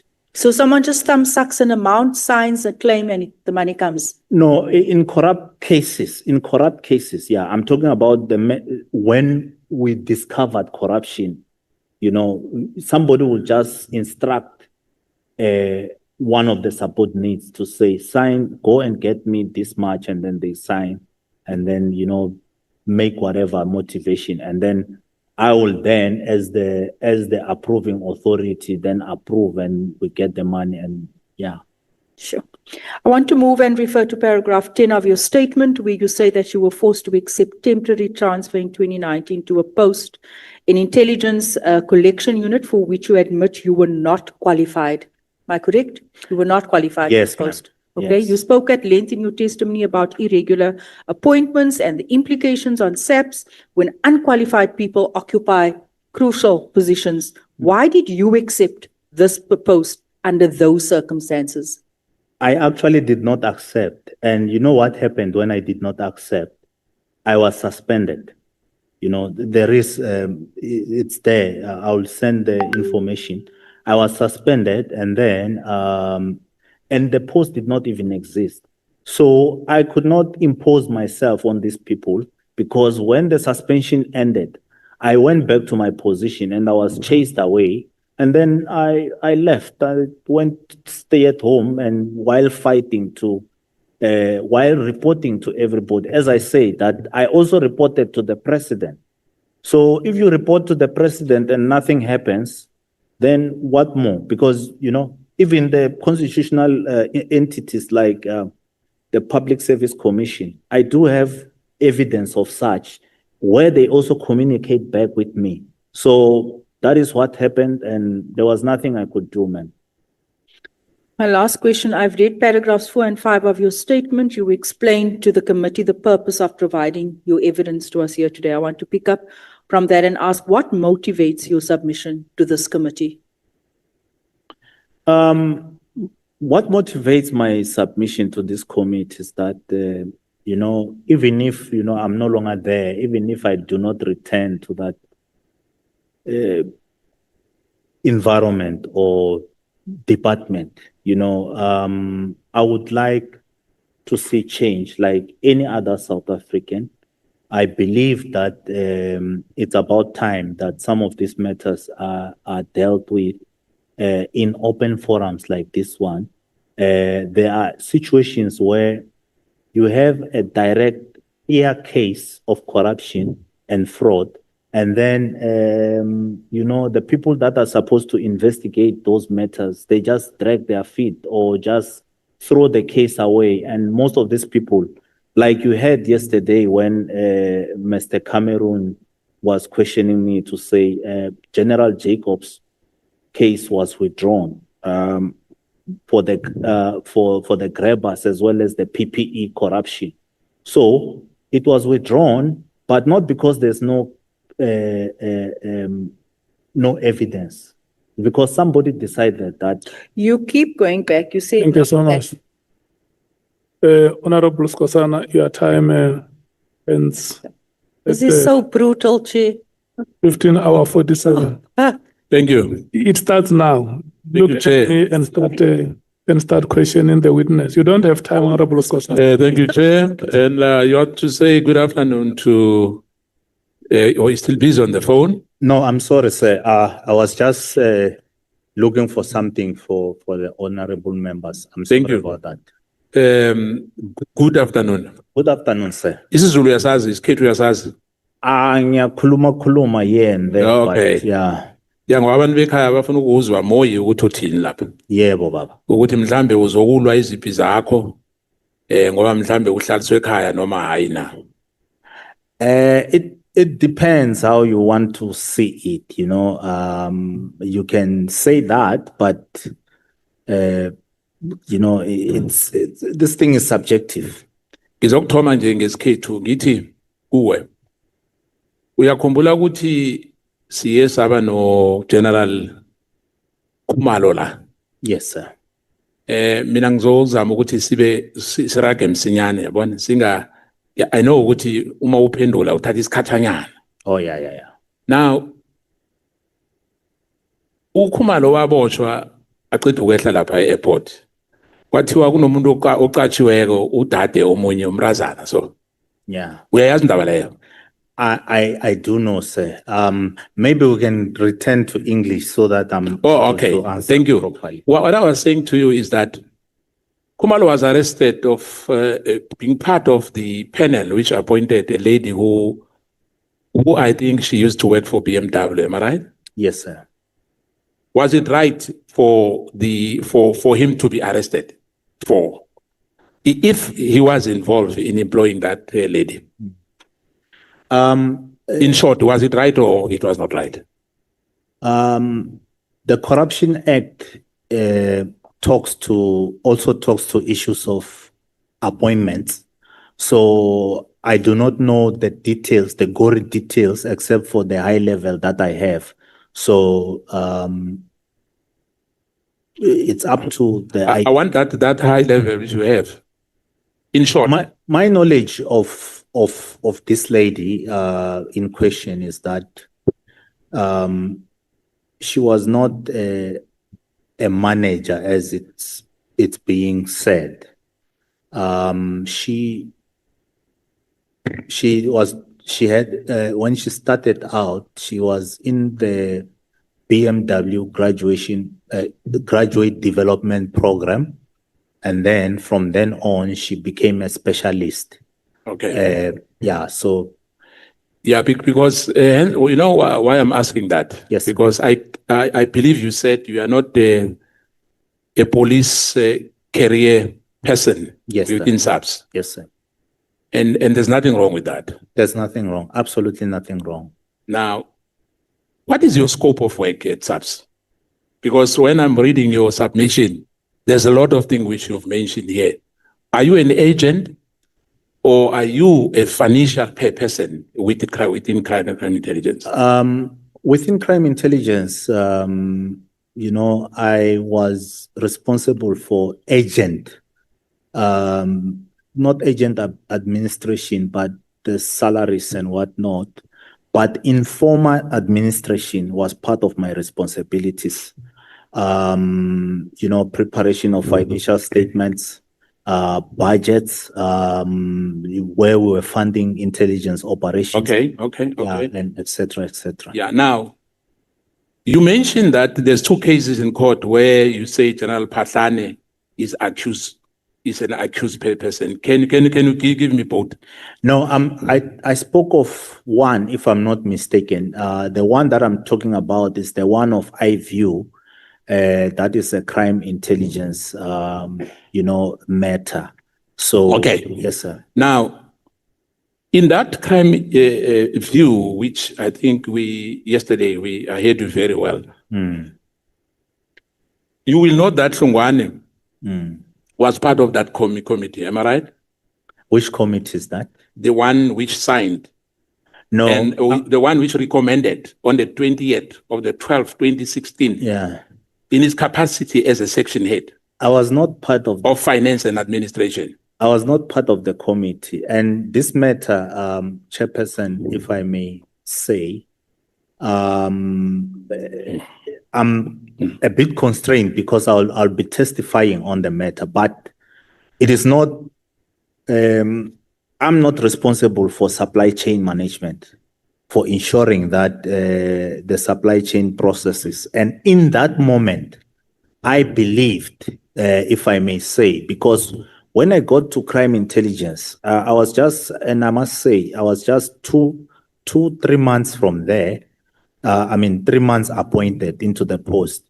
And I was told by the general at the time, the CFO, how things were done there, that, you know, because we are working in the intelligence environment. Yeah, no, I understand. Yeah. You know, I think you took us through. Okay. Now I'm going to ask you for your question, try to be short as you can. Yes, sir. My question, were you not part and parcel of that panel? There was no panel. There was no panel, but I did indicate availability of funds because the funds were available. And I believed at the time that the purpose of the transaction was for the aims of crime intelligence until I did a review of the documents after the AG had raised an irregular expenditure. Then I had to review because then I discovered other things. And then that is when I reported the matter. Let me put it to you, Mr. Shoshongwane. Yes, sir. You say you were not part and parcel of the iView Integrated System panel. Sorry, I said to us. There was no panel. What was it? Okay, let me put it this way. Did you approve anything of that kind? No, I didn't approve anything. The only thing that I did, if I may say, is that I indicated availability of funds to say there are funds that are available in this matter. And if you look at my statement, if you have it there. No, I have it.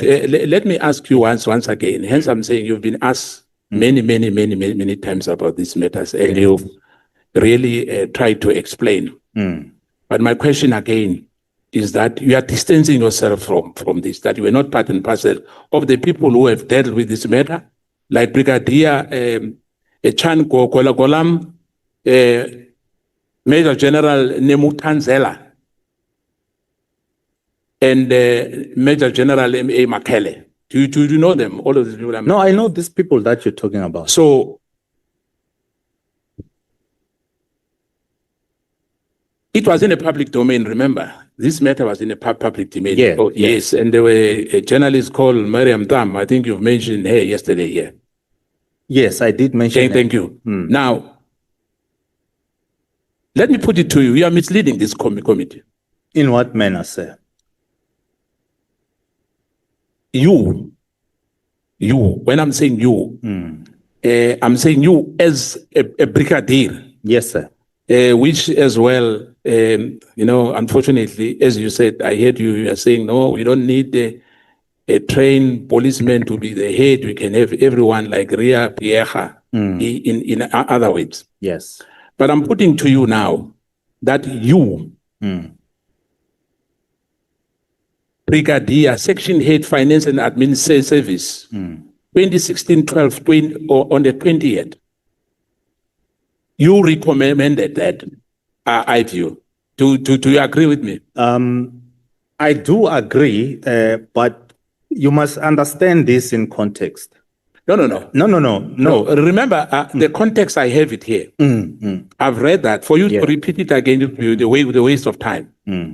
I'm saying to you, you have recommended that as well. You signed for it, and you said you've never signed for anything, you never participated there. That's what you said earlier. No. I said there was no panel that dealt with this this particular matter. And my signature was to indicate availability of funds. Remember, I even stated here that when I stated my responsibilities, I'm talking to the budget, and there was a budget to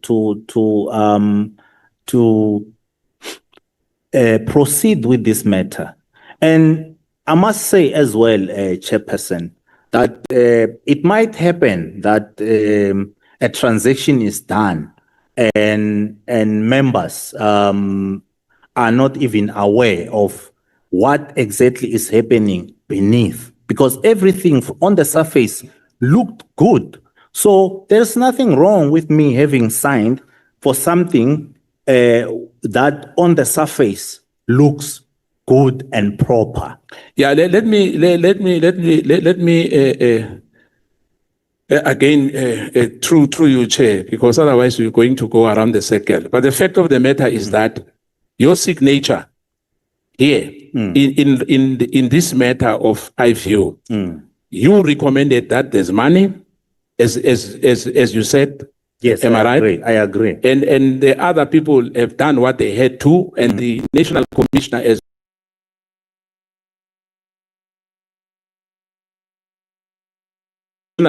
as well said subject to here. You was here, remember?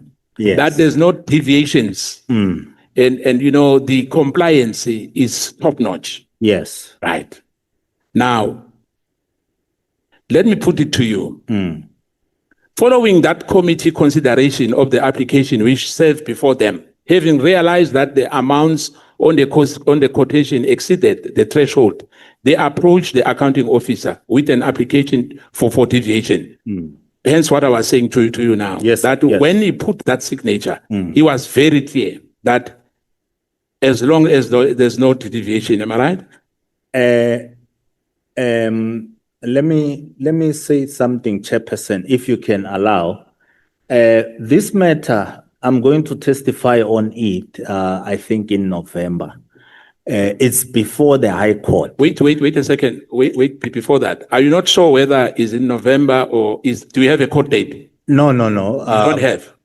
No, I know that there is a court date. Yeah, you don't have as yet the date. No, I'm saying that the matter is in the High Court. The people have been arrested. They are on bail now. I'm not one of those who are arrested, mind you. And if you trying to imply that I'm hiding something. I'm not implying. Okay. Please. I'm Okay. not implying. So I'm probing you. I just okay, want to you're find out the probing. truth. No, Yes. fair enough. So if you can check my page 4, I'm talking about a building. I've read that. Yes. Yes. And in this page 4, I do indicate that I signed on this particular day.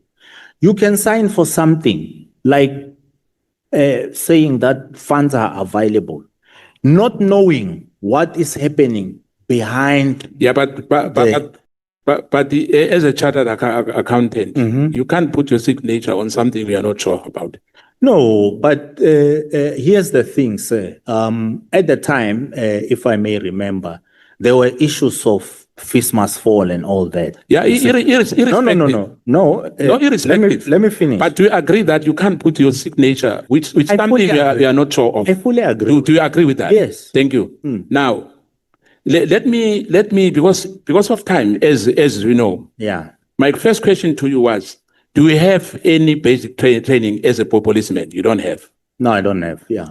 If so, when and which academy? No, in fact, if not so, in your view, I think you understand the ranks of Yes, SAPS, I right? do understand. Yes. How many ranks are there at SAPS? You know what? I know that the one at the bottom is a constable. The one at the general. So it's 10. Okay. Right. Do you know how the criminal justice functions, the entire value chain in processing individuals within the system? In doing what? From SAPS. Do you know how the criminal justice functions? Mm-hmm. The entire value chain of processing an individual within the system for SAPS, NPA, courts, and the DCS? I do know how things work, but obviously I'm not an expert on that. Okay. So, so in other words, you've never worked anywhere in the police before you become the head of. No, I never went anywhere, and that is not even my responsibility. Hence, I was asking you the scope of work. That it looks like you are entering into every criminal justice, SAPS. You know, you are not only focusing on the finances of crime intelligence. Am I right? Look, here's the thing, Chairperson. Like issues of what do you call this? The PKTT, I mean, not the PKTT, yes, PKTT. I'm talking to an issue of tactical intelligence, which, for instance, is must be, established in terms of the Constitution. You don't need to go do basic training for that. Yeah, but it's debatable. Anyway, that's your view. Let me ask you again. Do you understand how the task team works in the police? The task team works? Yes. Yeah, I do understand. Even General Masemola, if you are to allow to quote him. No. What I'm asking, I understand that. My question, do you understand that? No, I do understand. Yes. Thank you. Do you know and understand Section 2053 of the Constitution? Very, very well, yes. When responding to Honorable Salts, yes, you agree and said that PKTT was operating unconstitutional. What do you mean? No, what I mean is that the National Strategic Intelligence Act, Section 2, subsection 3, if I'm not mistaken, talks about the functions of crime intelligence, what the functions of crime intelligence are. Yes. Yes. And then, and I explain it in detail to say. I have it here. Yes, you have it there. But my question, because what section of the Constitution? Yeah, that was violated. And why? Section 210 of the 210, I think 210A, if I'm not mistaken, of the Constitution, which talks to. Let me just quickly go there. It says national legislation must regulate the objects, powers, and functions of intelligence services, including any intelligence division of defense or police service. You see? And then that national regulation is the National Strategic Intelligence Act. So are you saying to the nation, yes, that PKTT was unconstitutional? It was. It was. Now the minister as well, because if that's the case, it means the president himself and the entire justice system which were involved on the IMC have violated the constitution. The president appointed the IMC. Yes. Yes. And then the IMC gave a directive, as I understand it, to say establish, PKTT, work yes. on something that will No, establish. that was the PKT which was established. Yes, That we is know now. Yes. That is true. Yeah. Now, And- my question, Hlongwane, Yes, this sir. is my question to you. Yes, sir. Are you saying the entire PKTT, in your view, including the president, has involved himself in an unconstitutional body, the task team, the PKTT? The president appointed an IMC, and then he left it there to say, deal with the problem. And the IMC gave a directive to say, deal with the problem. And the PKTT was appointed. And then that part of intelligence, tactical intelligence from crime intelligence, should have been reporting to a provincial head. Yeah. So that, no, let me, oh. No, wait, Oh, wait, sorry. wait, sir. I'm still going back. I said to you, the IMC was established by the president. Yes, And they were reporting to the president. yes. So all these people were not aware that it's unconstitutional. I don't know. No, I don't- we are saying so. No, I don't know. We are saying they violated, you agreed with Sauls. When he says No. that, was this unconstitutional? You said yes. It was a violation of Yeah. the constitution. Hence I'm The saying, reporting lines. yeah. Remember, Yeah, but Yeah. wait, because I want us to move on. Point of In order. other ways to today, no, there's no point of order here. Point of Please, order, Chair. Chair. Please, Chair, there's no point of order. We never get point of involved order, when he was speaking. And now, because he was saying something, he must wait for me to finish No. and not disturb me. Point of order, Chair.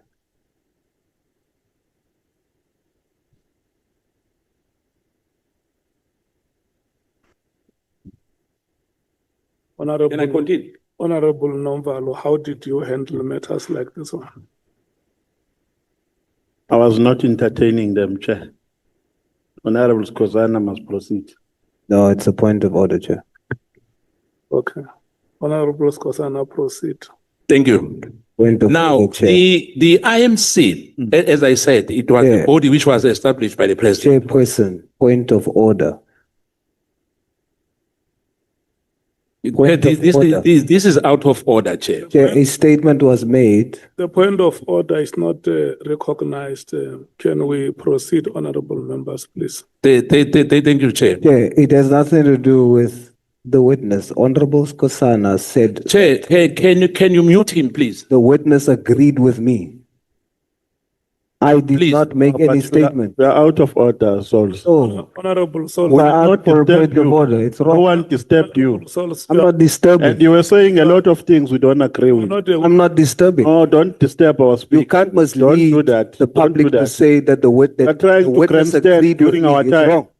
Don't grandstand. This is our time. We It gave you is time wrong. and you fumbled. You are not the chairperson You anymore. fumbled during your time. You were I preaching didn't here, fumble. making Outreach to you motivations. too.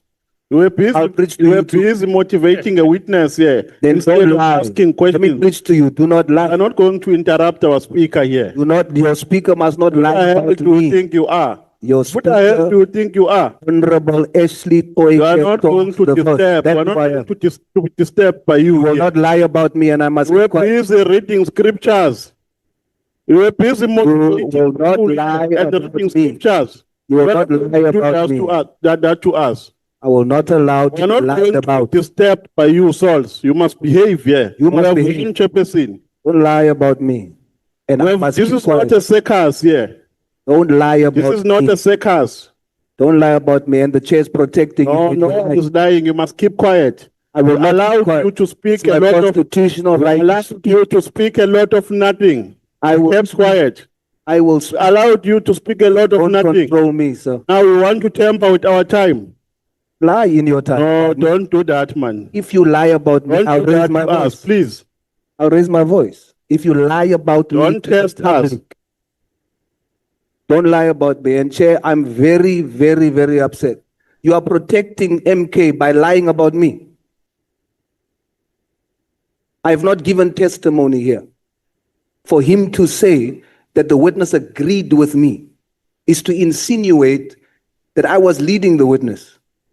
I was dealing with his testimony. Chair, can you please, it's my time. Don't lie about me. Don't lie.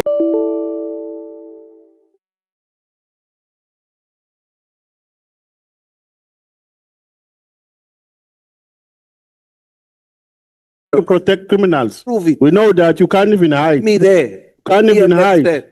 Don't Me there. tamper with our time, please. Show you truth. This is not a circus, man. You are a liar. It's not a circus run Don't lie by about Mackenzie. This is Don't lie about parliament. me.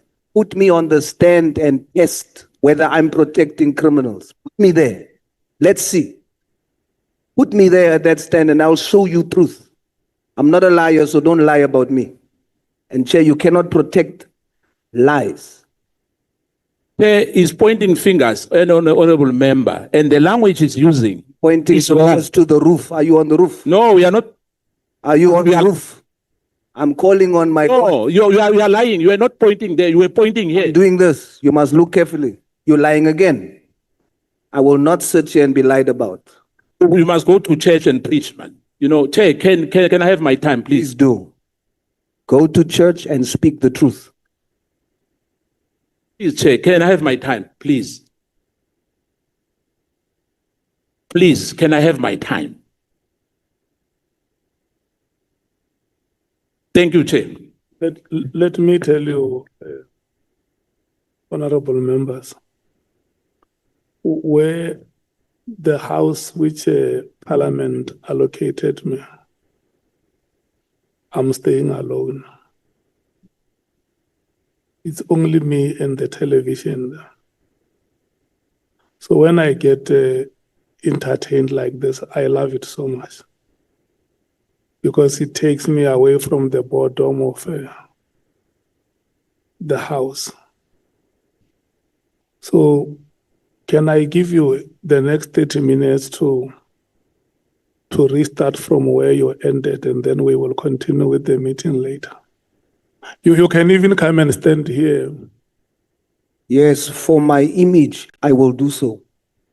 Because you are procedurally wrong, Chair. I call a point of order. No, he is continuing again. I call a point He's of like he's order. the chair here. I like it when you stand No. here. Yeah, You can I stand call a point of order. You don't rule on the order. You didn't hear my order. You just decline my order.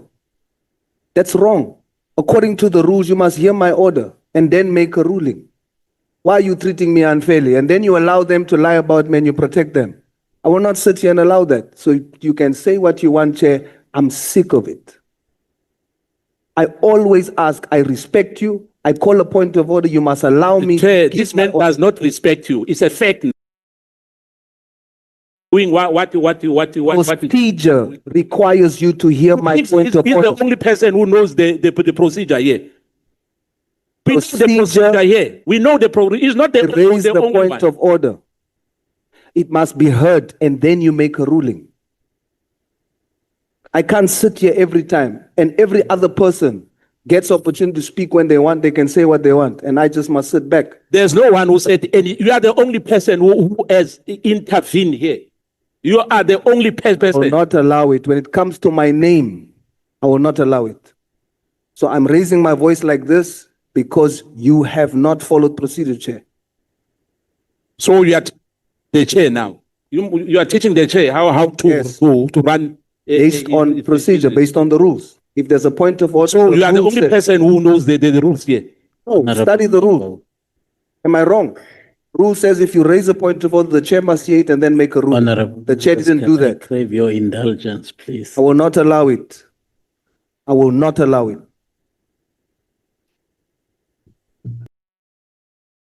May I make an appeal, Honorable Chairperson, Yeah.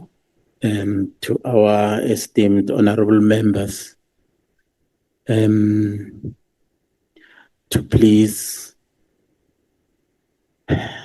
consider the decorum of this House and this Parliament, and also consider the task at hand, that it is not our task, it is not for us, it is for the people of South Africa. And therefore, they are actually looking at us with that hope that indeed this process will come out with something that will save them in the predicament they find themselves insofar as crime is concerned in this country. So I just want to make an appeal to honorable members that for the sake of our people out there, can we actually focus on the task at hand? Well, political gymnasium, we actually can do that in the plenary of Parliament, and it's coming. But for the sake of this particular committee, can we actually do that? I'm just pleading, Honorable Chairperson. Thank you. Is there anyone who wants to speak on what Honorable Mngongo has said?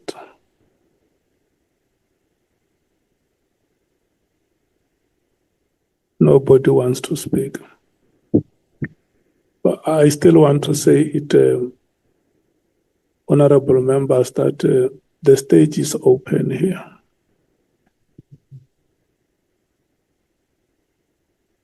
The stage is open.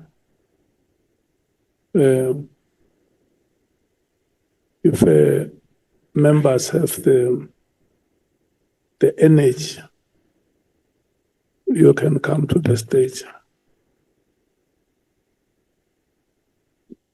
I'm going to give you 5 minutes to check if there is anyone of you prepared to come to the stage. Chair, I take exception to the fact that you're making this look like it's a performance. It's a true grievance. I raise the point of order, you ignore me. And every time I must accept it. So I maintain. And it's not a performance. I'm dead serious. It's wrong what you are doing. Yeah, I can allow you to speak for the next 5 hours. And again, you are treating what I'm raising, which is my constitutional right, as something frivolous. It's not. You are procedurally wrong. And stop doing it. Treat us all fairly. It's wrong what you're doing. And I maintain. And if I need to repeat it for 5 hours, I would. But I cannot take it anymore. I leave it. You show favor to MK, they can do whatever they want. And then I must keep quiet. Now it affects my name in the public to make it look like I'm leading the witness. I don't know that man. And I must keep quiet. It's wrong. And I will not allow it. And I'm raising a point of procedure. Nothing personal. So I maintain. Mr. Hlongwane, Yes, Chairperson. you are our witness, isn't it? Yes, sir, I am. And you were in conversation with the Honorable Skosana. Yes, sir.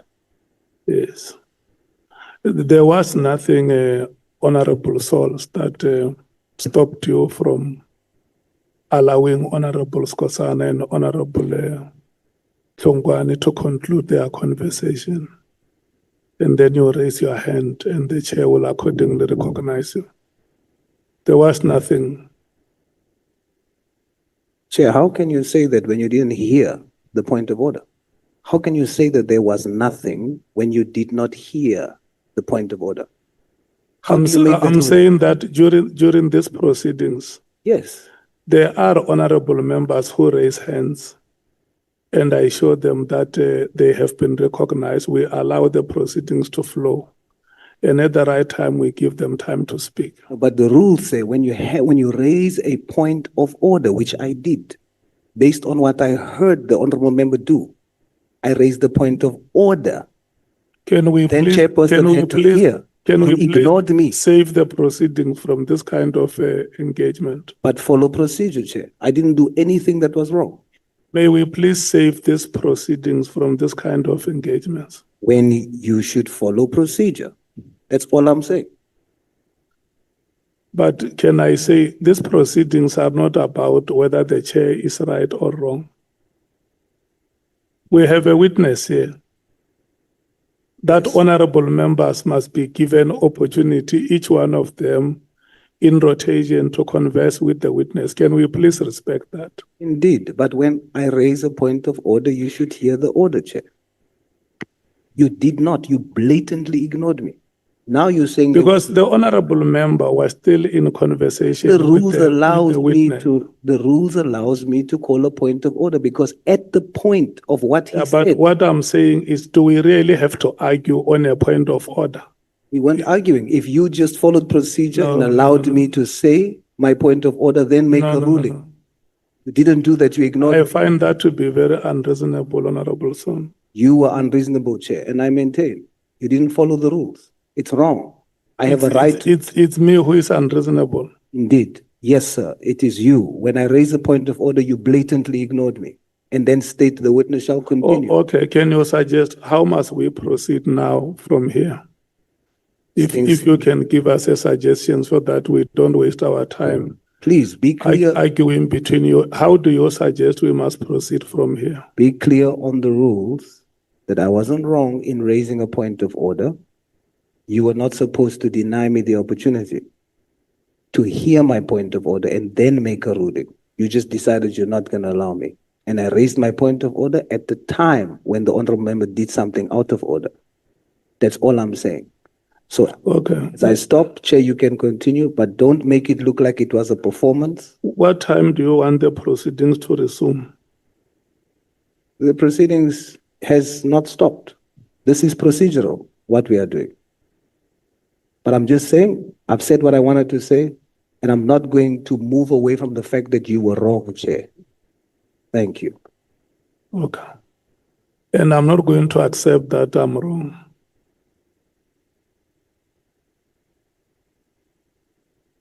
Are we ready, honorable members, to resume the proceedings? I'm ready, Chair. I'm also ready, Chair. Um, I know where I was. When we stopped, it was 15:35, and your time was going to expire at 15:47. So what it means is that you were left with 12 minutes. Thank you, Chair. So your 12 minutes will expire at 5 minutes past 16 hours. Thank you, Chair. And I'm not going to allow any interruptions. Thank you, Chair. When you responded to Saul about the operating unconstitutionally, how was your response? I'm saying that the tactical intelligence unit should not have reported to the project leader, directly to the project leader. It should have reported how it's done to the provincial head of crime intelligence. And then the provincial head will then submit the intelligence to the project leader. Yeah. Yes, which is in line with the section but subsection 3 of the National Strategic Intelligence Act. But with due respect, hence Yes. I was asking you that your responsibility at SAPS is heading the financial services. Yes. Which okay, thank you. No, I understand that. That's your job description. Yes. Now, let me ask again. Do you know all the generals in the police force? I don't know all the generals in the police. Do you know General Mkhwanazi? Personally, I do not know him. But you had obviously have a grievance which involved the CI, senior officers, of what you told us yesterday. Yeah. I think there's a lot of things which involves you. You said there were 6 cases you were perhaps being suspended, and being charged for things which you believe. Suspended 4 times, yeah. That's right. Now, What facts do you have that Lieutenant Mkhwanazi did it wrong? Because my colleague Chongwe as well, Honorable Chongwe, asked you about the credibilities of almost, he quoted four generals. Yeah. We spoke about the 6th of July. July, yes. Yeah. Do you think there's anything wrong with that? I do because we are here because of that. Remember that. Yes. Yeah. Which means we are wrong as well to be here. I do believe that the manner in which it did it was wrong, and but okay, it's fine. You believe that it was wrong. The manner, but but what I'm saying that it remind me of Nelson Mandela that it doesn't matter the cat. But be that as it may, Lieutenant General Jacobs remove you from the Secret Service account. And am I right? Yes, it did. It was not Khumalo who removed you. Yes, it was Khumalo who denied me. No. What I'm saying, the person who removed you was Lieutenant Jacobs, not Khumalo. Am I right? I agree. Thank you. Is it true that you were dismissed early in 2025 by the fitness board for failing to report for duty without any due cause or for an extended period? Am I right? I did extended period. What does extended period mean? It means that if you are on leave, you want to extend your leave, you can always write a letter as well to get an extended. Maybe you are sick. I don't know, but what I'm saying that the board, not necessarily anyone, found you wanting on that. Am I right? I'll answer it this way, Chairperson. Okay, was the board wrong? Let me get a clear answer on that. The board was wrong. Yeah, it was illegally constituted, and it never gave me even the reasons why the motivation. Yeah, it's a labor matter when it goes. No. Am I right? Maybe let me finish first. So what happened is, if you can check my statement. The investigating official, who is a junior employee, even refused, supported by the chairperson, even refused to show me his motivation for why I am not fit. So you cannot be asked to respond to why you're not fit while somebody does not put to you why you are not fit to be a police officer. But with due respect, it's unfortunate that it means you have to call those, but they'll give us another version.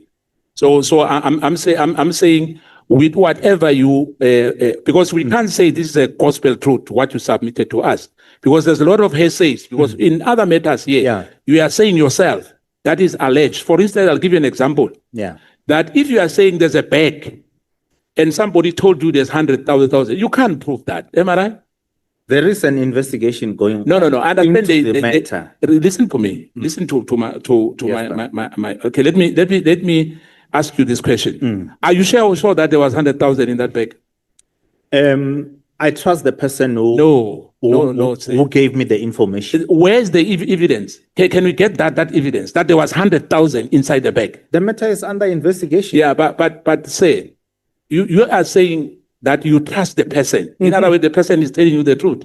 Whether it goes to court, even if the court says no, there was no money there, you still believe because you trust that person. No, if the court says there was no money there, it means there would have been an investigation that claims that there was money there, and the matter is taken to court, and the court will then decide that no, actually there was no money there. But I have not reason to not believe the person who told me. My brother, if I tell you that no Mvalo is a witch, if you trust me, you'll believe that. I don't know you, Honorable. No. When I'm saying, I can't say I would believe that because I don't know you. No, if that person you trust say I'm a witch, you will believe him because you trust him. Context is very important. Okay, thank you, sir. Yes. Now, remember, there was have you ever deposit money to any person who was close to you, a brigadier? 50,000 rand into his personal account. I spoke to this matter yesterday. That yes, No, I listened to you yesterday. My question, listen to me. Yeah, I want you to say yes or no now because of time. I'm saying to you, have you ever deposited 50,000 rand to somebody? Let me put name, not somebody. Brigadier Pehle. Brigadier Pehle, In her personal account. Brigadier Pehle applied for an advance. You see, so you either An get advance of what? of an advance for catering. Now. You spoke about the PMFA, am I right? Yes, sir. PFMA. Yes, sir. Now, with the secret account, does that apply? It does apply. So this issue that the secret account, you guys, as you said yesterday, that we are using cash. Why are you using cash? That's an intelligence environment, sir. I found them using cash. Yes, yes. You can't change that. Yes. You are right. Yes. But let me come back to this advance payment we are talking about. I have the submission. My question I want you to answer. How much was spent on that 50,000 which which you deposited into a personal account? Why was it into a personal account? Because PMFA doesn't allow that. Who says that? No, I'm saying that. Okay. Too. The National Treasury Regulations, yes, which is a regulation of the PFMA, yes, Regulation 15.12.2, yes, says that all payments above 10,000 rand yes, must be electronically transferred. To who? And failure to do so. To who? You can transfer that to me into my personal account. If you apply for a cash advance, yes, I will if you want it. Yeah, but remember, you said it's for catering. Why don't you pay the service provider? In the environment, catering for everybody, for everyone. Catering, you will apply for an advance and then go buy whatever and come back and close the claim for everybody. No, wait. No. Please. Yes. Respect us. Yes, sir. You can't tell me what you are telling me now. Let me give you. I know you're a chartered accountant. Yes, sir. We have. I'll give you an example. There was a state funeral. The state failed to pay the family. Yes, sir. On time. Then when they wanted to claim, because remember they must pay the service providers. Yes, sir. Not they won't give the money to that particular family. Then the DG says it's a post factor issue now because the funeral is gone. They don't want to pay the service providers. Yeah. So we are saying to me today that you as a head, if there's I'll give you an example. There's a conference. The caterer wants 400,000. You are going to deposit that money into me, not you aren't going to pay the caterer or the services on whatever you are trying to source. Sir, the policy of the Secret Services account, when you do catering, you apply for an advance. It was not just Brigadier Pehle, everybody else. And I want to give you No, I'm talking about this one, the 50,000 I'm talking about. And I want you to commit yourself on this one. Because it was found. Remember, there was a case on that. Yeah. Are you aware of that? Yes, sir. What was the verdict of that case? I was acquitted. You know why you were acquitted? Why was I acquitted? Yeah, well, I'm asking you. Do you know why you were acquitted? No, you maybe tell me. Yeah, why let me say this to you. Sections 174, I was acquitted, even internally. Yeah, listen to me. I was acquitted. Yeah, yes. I know why. The same thing which we are complaining about the board. Yeah. You know, that was that committee which acquitted you. Yes. Is still questionable today because it was found. Let me put it to you. That only 5,000 rand which was used for that, not 50,000. Do you agree? I do not agree, sir. No, but, do you have the receipts? But here is the thing. Wait a second. I was not involved in the procurement. No, listen to me. As I said, that Thank you so much. We've come to the end of your... No, you said 7 minutes past, Chair. It's now 5 minutes past... you said 7 minutes past. That is non-negotiable. We have come to the end of... Okay, but 2 minutes of my time taken, Chair. There is no 2 minutes of your time taken. I said to you that we stopped the watch at 16:35. when your time was supposed to end at 16:47.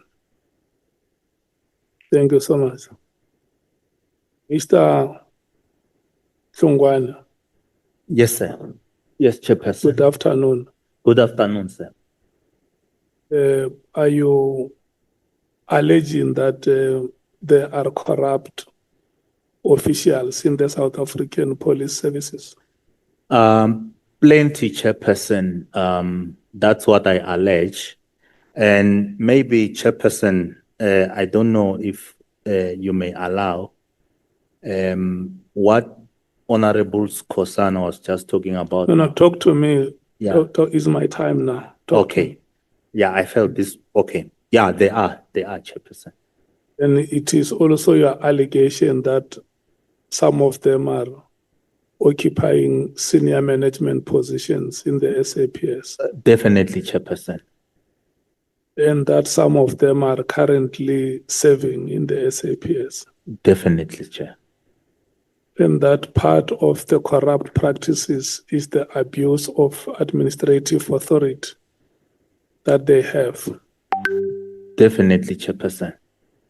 Are you alleging that there are corrupt judges in our judicial service? I allege misconduct in the main. That is something that can be further probed when I, make my submission to the JSC and yourselves as well. You can take up that matter, but there is definitely misconduct, and for me, indeed, there are elements of corruption. And it is your allegation that the SAPS is divided.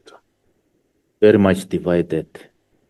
And a house divided cannot stand, Chairperson. And these divisions are in the main or in part caused by the scramble to access the Secret Service account. Definitely, Chairperson.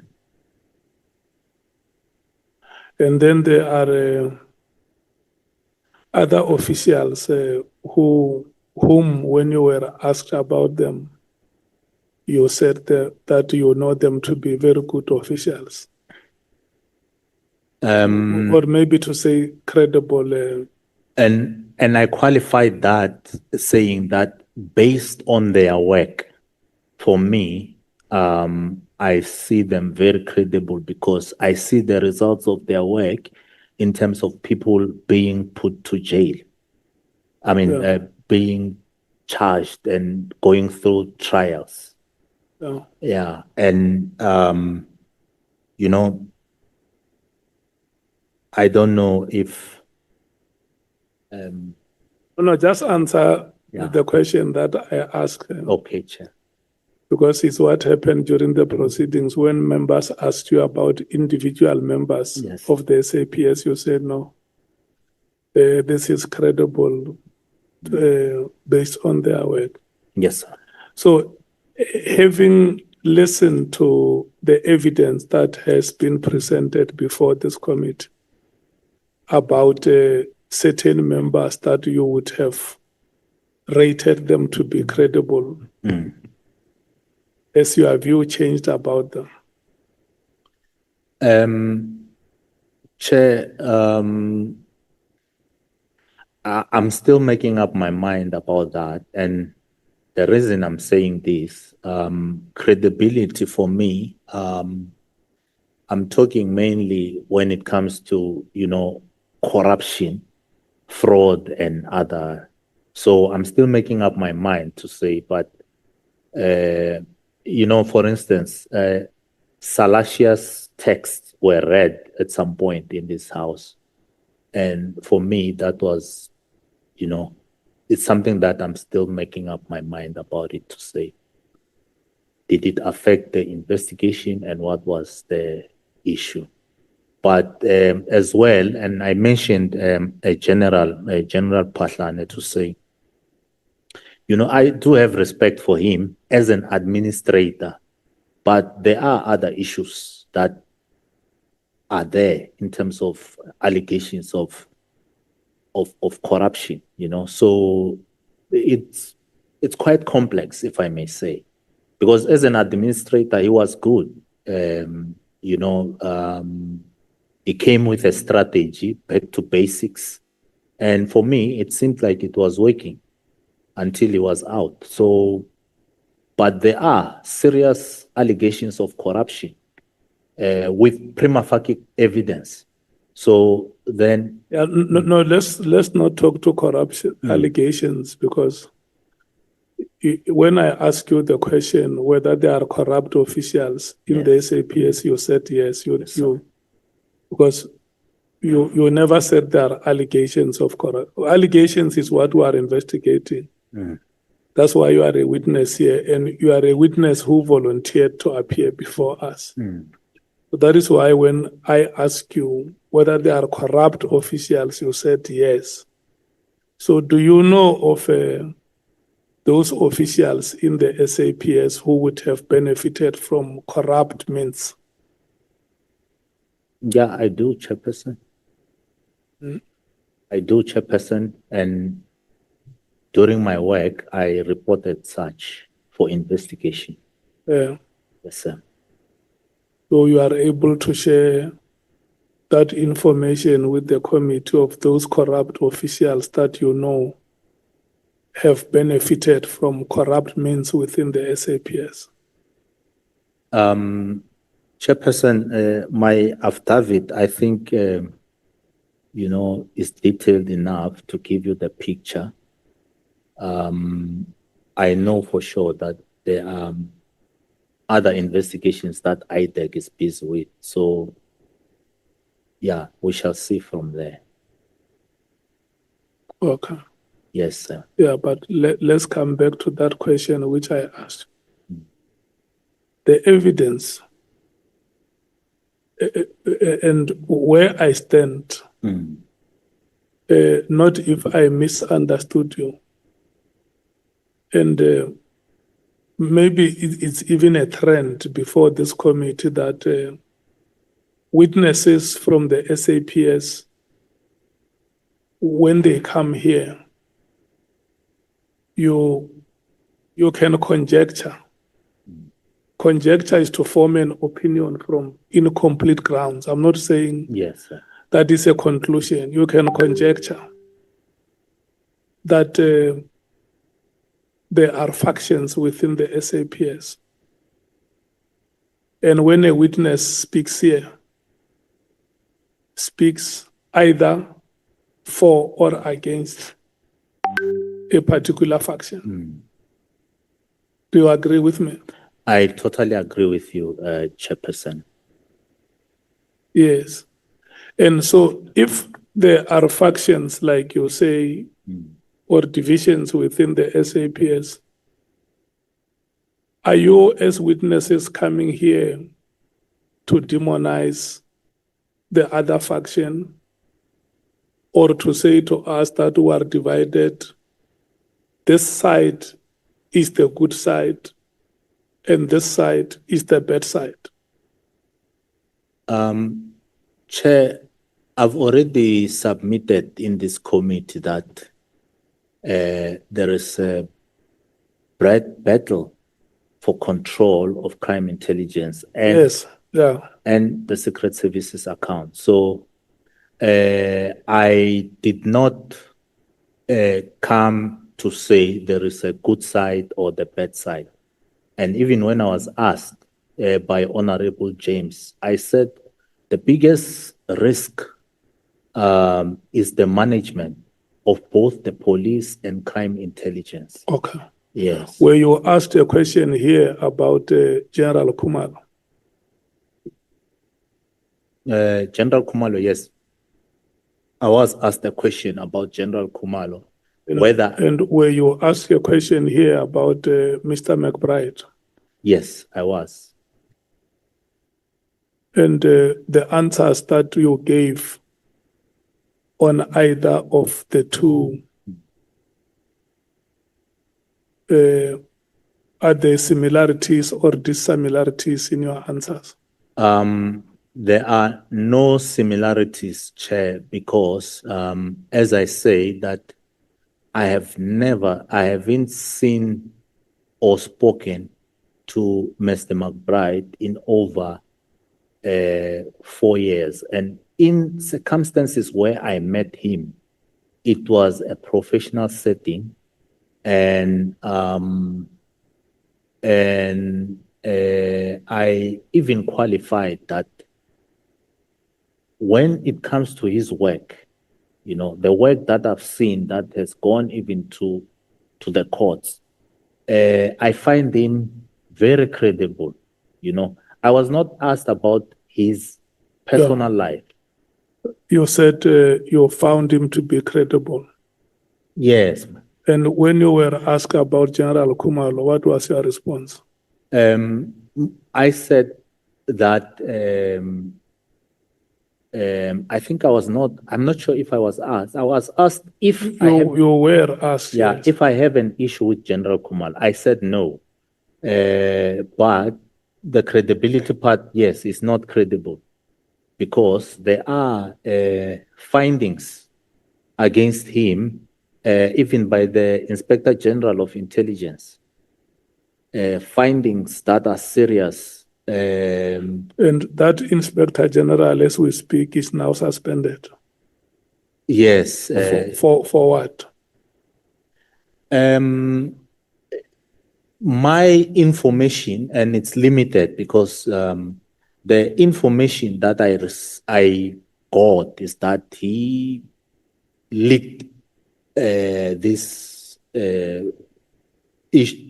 procurement of buildings, but that was those are allegations of corruption, of leakage of the buildings procurement. The corrupt behavior.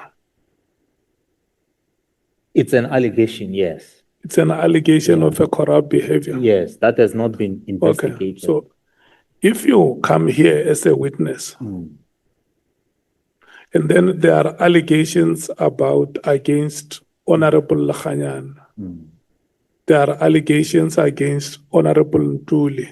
Yes. And there are allegations against Honorable Nomvalo. How judicious is it for you as a witness to say, in the case of Honorable Nhlanhla, I find him to be credible. And in the case of Honorable Ntuli and Honorable Nomvalo, I can't say they are credible. That's a good question, Chairperson. What happened here is that in both cases, you know, I have knowledge of certain things. Like, let me give you an example of McBride, Mr. McBride, for instance.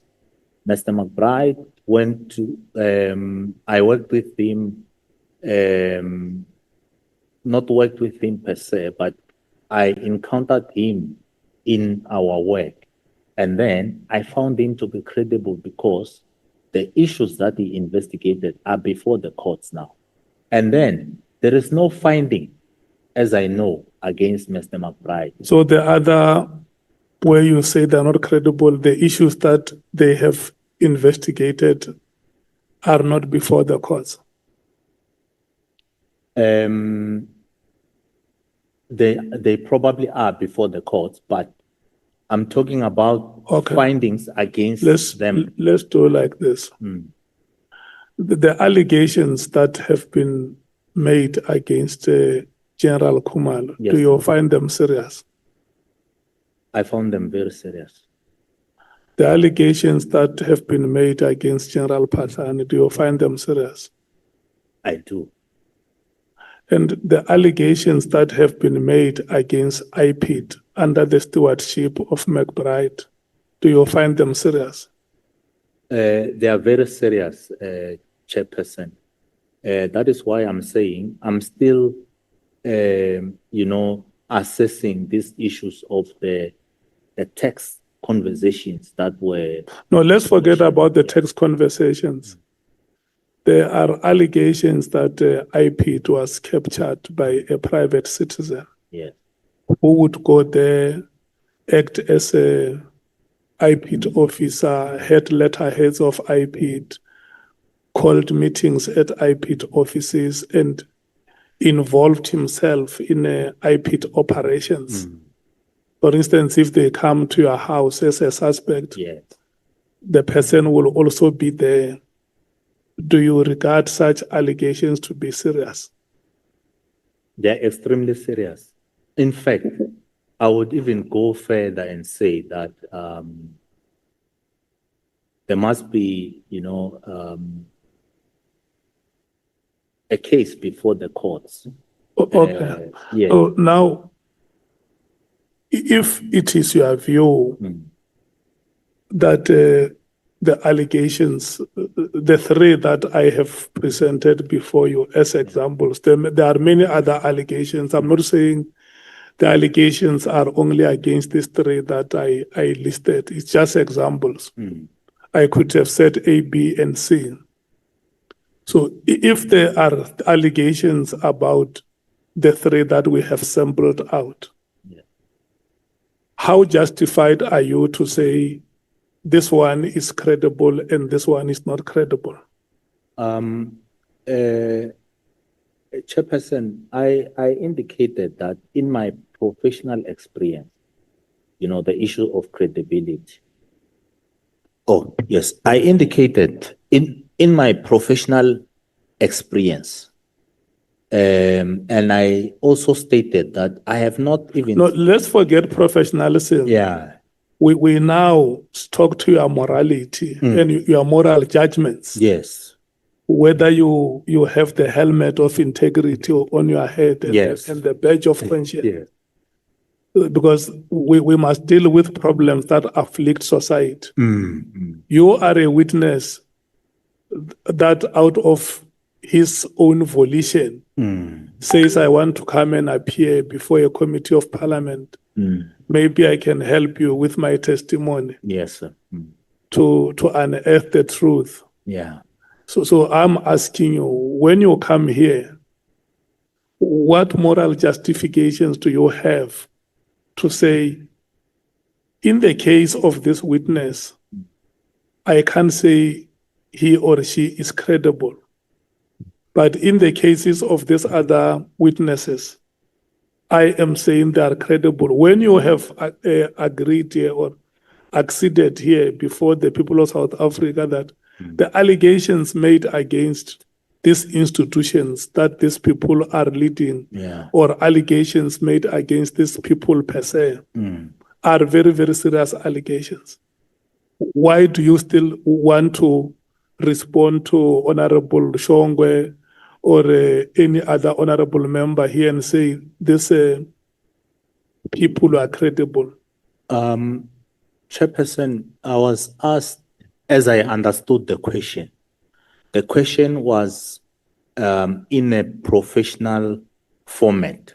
And I did justify why I say they are credible.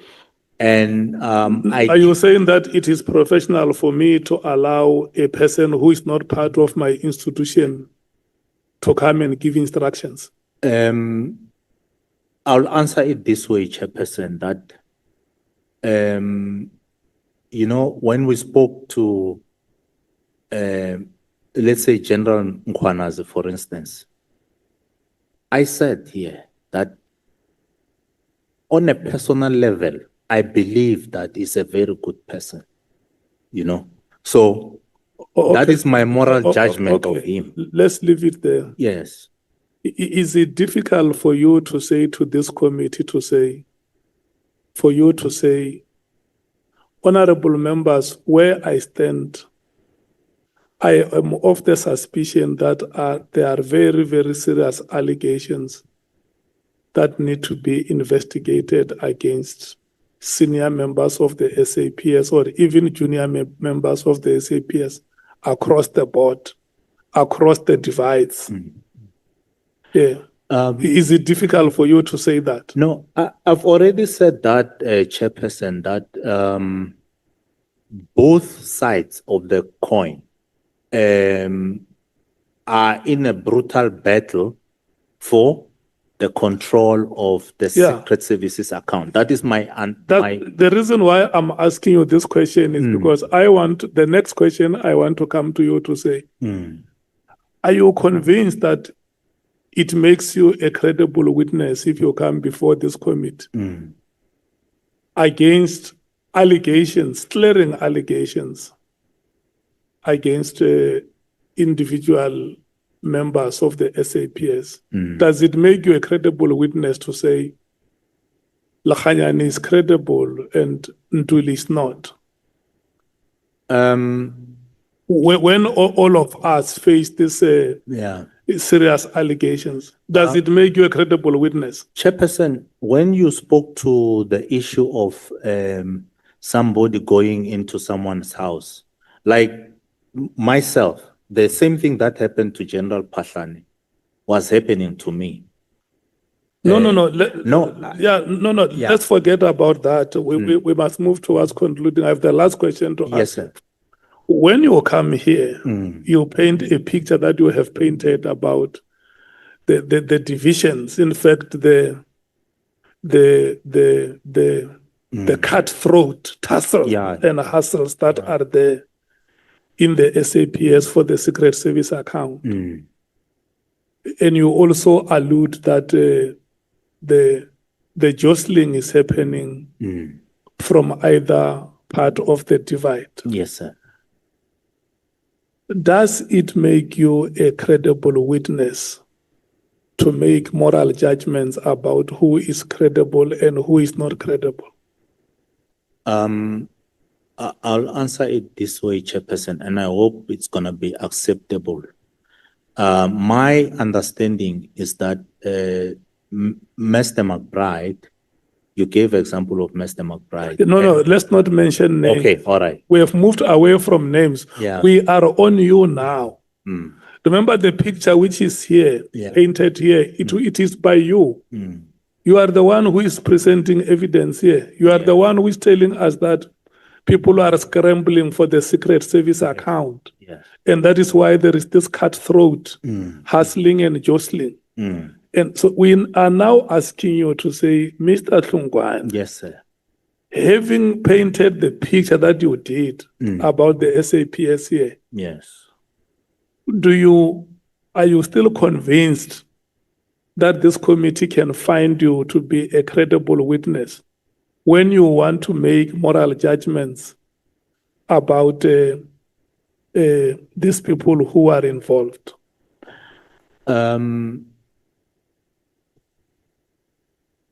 Chairperson, I did not make a moral judgment. You did. No, my judgment was professional. Look,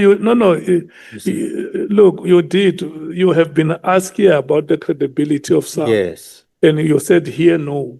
And I said, on a personal level, these are good people. So maybe let me... But listen to me. Yes, sir. When you walked into this hall yesterday, you walked in here already knowing the allegations. Yes.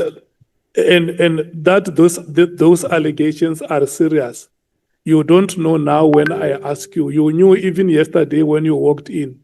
And that is why when I ask you about all these individual positions, you are very quick to respond to say, yes, these allegations are serious.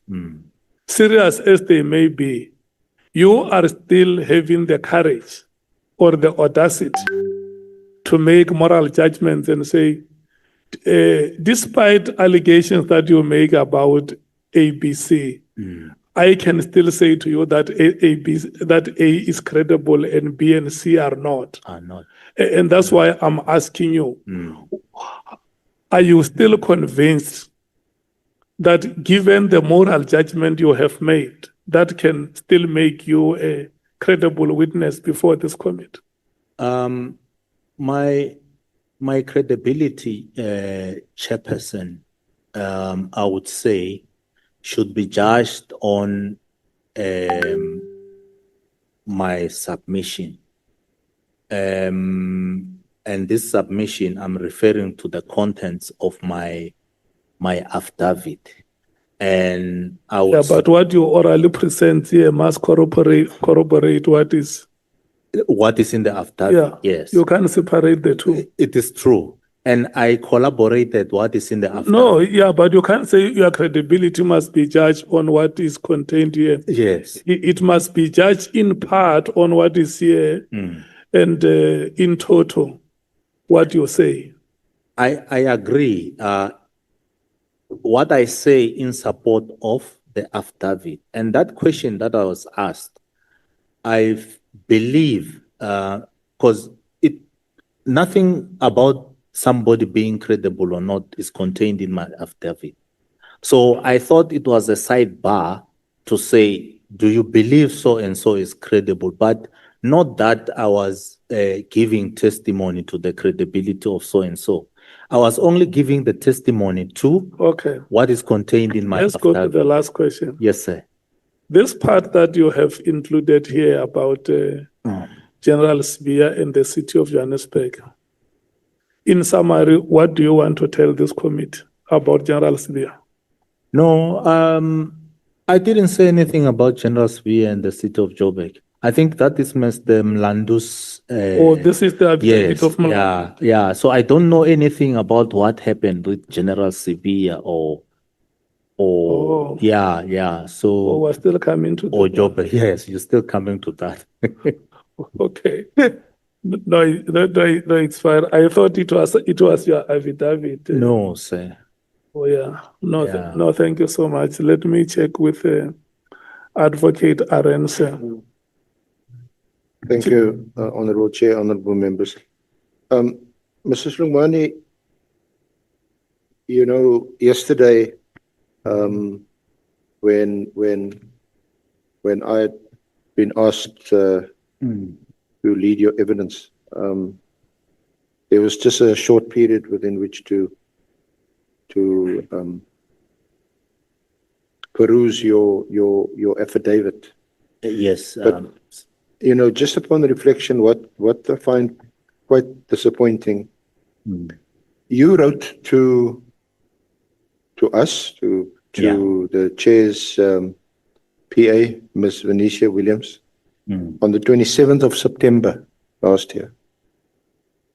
And it was a very short or relatively short letter, email, and we dealt with it yesterday because it concerned almost entirely only General Jacobs.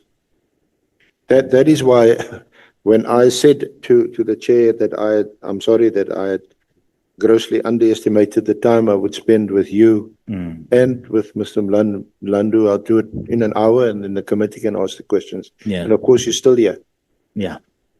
Now, the reason why I said that and you had agreed with me was that you said that you will only you're not requesting to be a witness. You do not want to be one, but I'm happy to appear before the commission to counter Jacob's testimony. And then when I pointed out to you that we do not intend to call General Jacobs, we won't be appearing.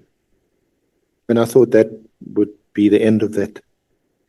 However, you submitted to us an affidavit, a lengthy affidavit, second only to General Patslani's length of affidavit, 161 pages, which you signed just the other day on the 25th of January, 2026. Yes, sir. And we were placed in possession of this affidavit yesterday morning. And the allegations, you know, the speaker today have pointed out the far-reaching allegations you make. So what is disappointing about this is that the persons that you implicate in your affidavit include, of course, General Jacobs. There's two judges that you mentioned. I'm not mentioning their names. I haven't mentioned their names. Yes, sir. Because I don't think it's appropriate to mention them. And I'm looking at the contents of your affidavit. Of course, General Satoli, General Khumalo, General Mkhwanazi,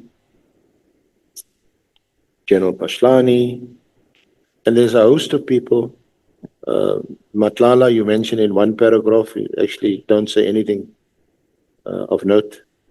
And this is the disappointing part, because if these allegations, they're clearly not new. Yes. And they were within your knowledge already on the 27th of September when you sent us this short, or you sent the chair's, honorable chair's secretary this short email, which you copied to Mr. Cameron, I suppose, Mr. Jacobs, for them to look at. But you never placed it before us, for us as a team, as the evidence leaders, to perhaps suggest to the committee, honorable committee, that you be called as a witness because of the serious allegations you make. Chairperson, the advocate, the senior counsel is right. At the beginning, I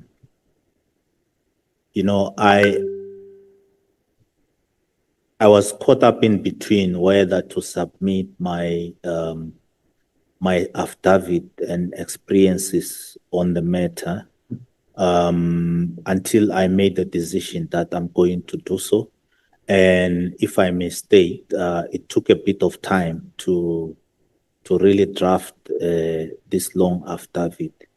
And when it came to matters of submitting supporting documents, I have over 500 pages of documents that I intended to submit, but I did not even have the resources to scan and submit the supporting documents. So hence, the affidavit came like this, and it has, references, because I believed that I was going to bring with me Well, Mrs. Lungwani, because of time, I also have to just ask you just to keep your answers as short as possible. All right. The fact is you didn't. The fact is none of the annexures you referred to in this document have been attached for us to scrutinize and for us to make an assessment even, or an evaluation of the value of your evidence, if any. The disappointing thing is that we've had these persons that I've mentioned to you, and especially